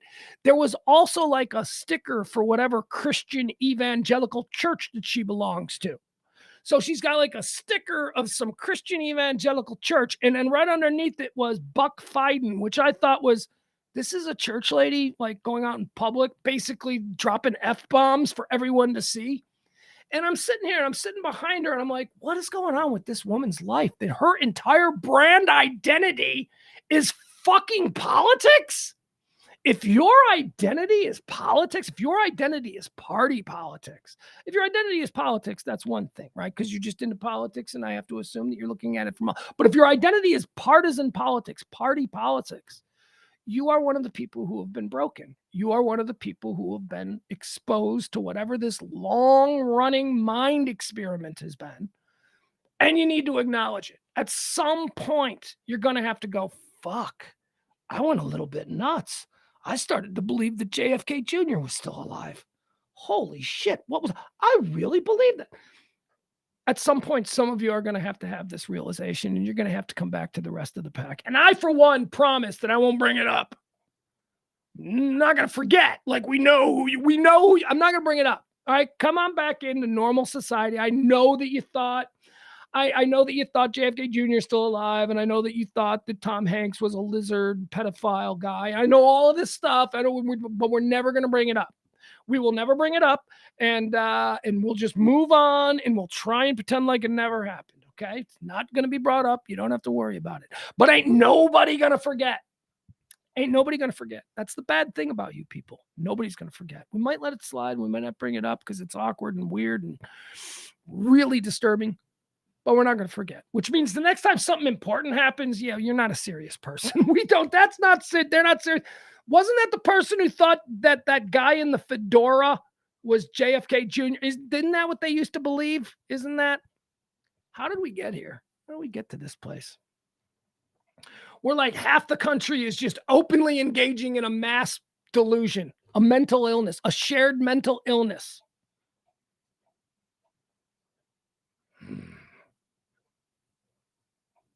What else do we have? What else is trending? Hey, did you guys see the leading vote getters for the American League All-Star team?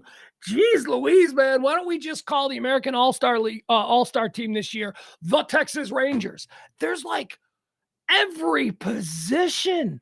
Not every position, but just about every position in this year's American League All-Star, the vote getters, or at least in the top 3, are Texas Rangers. There's like every single position. How many?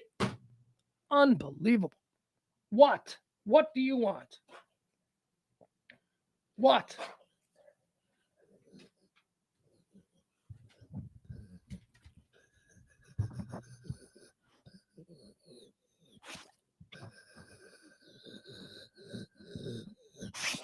That's why I call her the pig dog, because that's how she sounds all the time. She's my little pig dog. All right, she's telling me she wants to get out of here. We've been broadcasting here in the Closet of Love for the past 2+ hours. She's getting a little bit hot. It is a little bit hot in here. I am sweating. That's for darn sure. Can I invite y'all to come back and join us tonight at 9 o'clock for the Radio Misfits show? Myself, Pugs Moran, James Parker, and Biggie. That's right, E the Artist. We get together 9 o'clock Monday through Thursdays for an hour. We chop it up, talk about whatever stupidity there is to talk about. See through the Byron, what about Byron? Are you dug into the Tom Hanks is a lizard pedophile? Because I can respect that out of you. Look, if you are dug in, like if you're just gonna make that your entire brand, that's fine. You're just my crazy friend, and we could be fine. We could be fine. I have crazy friends. I like crazy friends. Crazy people are fun. They're not right, but they're fun. Dig in. Your choice is to dig in. Come back to us hat in hand. We promise we're not going to bring it up. We'll let it slide. Or depending on your relationship with your id and your ego and your super ego, you might decide that, you're just going to, this is how you're going to die. You're going to die on this hill and you're going to take it to your grave. That's fine too. Whatever.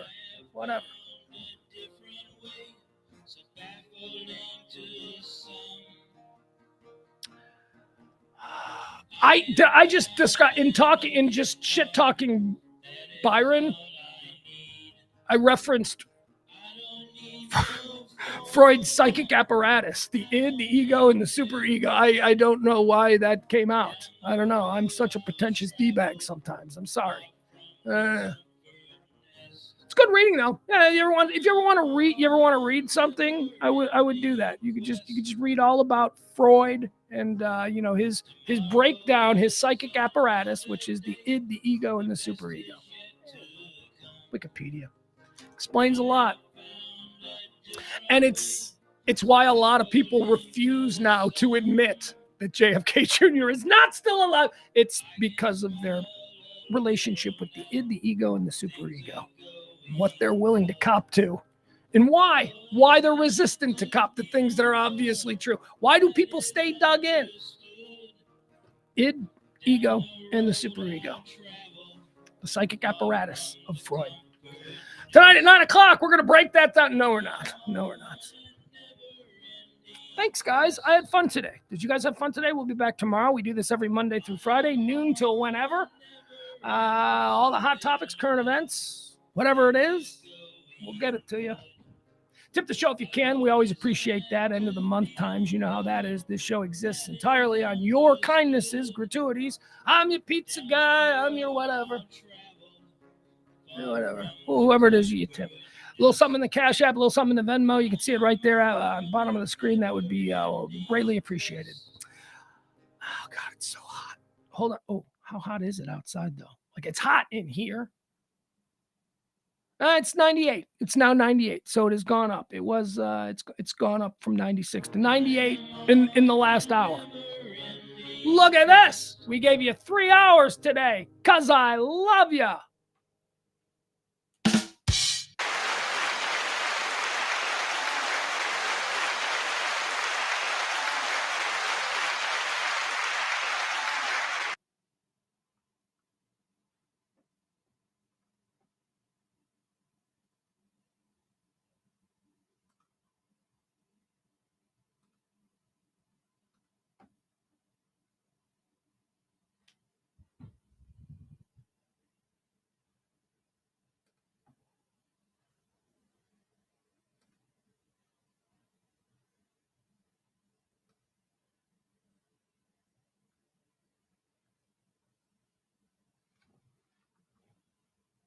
All right, we're back. What's this, April? My in-studio. I missed the Madonna story. There is no Madonna story. Let me refresh.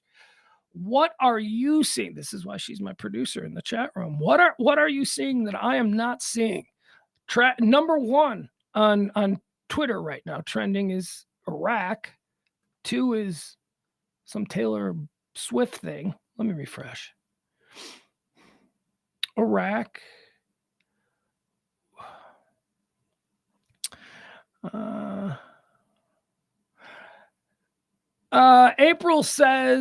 April, our chat room producer, is reporting that Madonna has been hospitalized in the ICU and is postponing a tour. Okay, I don't have this anywhere. You're seeing this on your Twitter feed. Why wouldn't my Twitter feed give me that?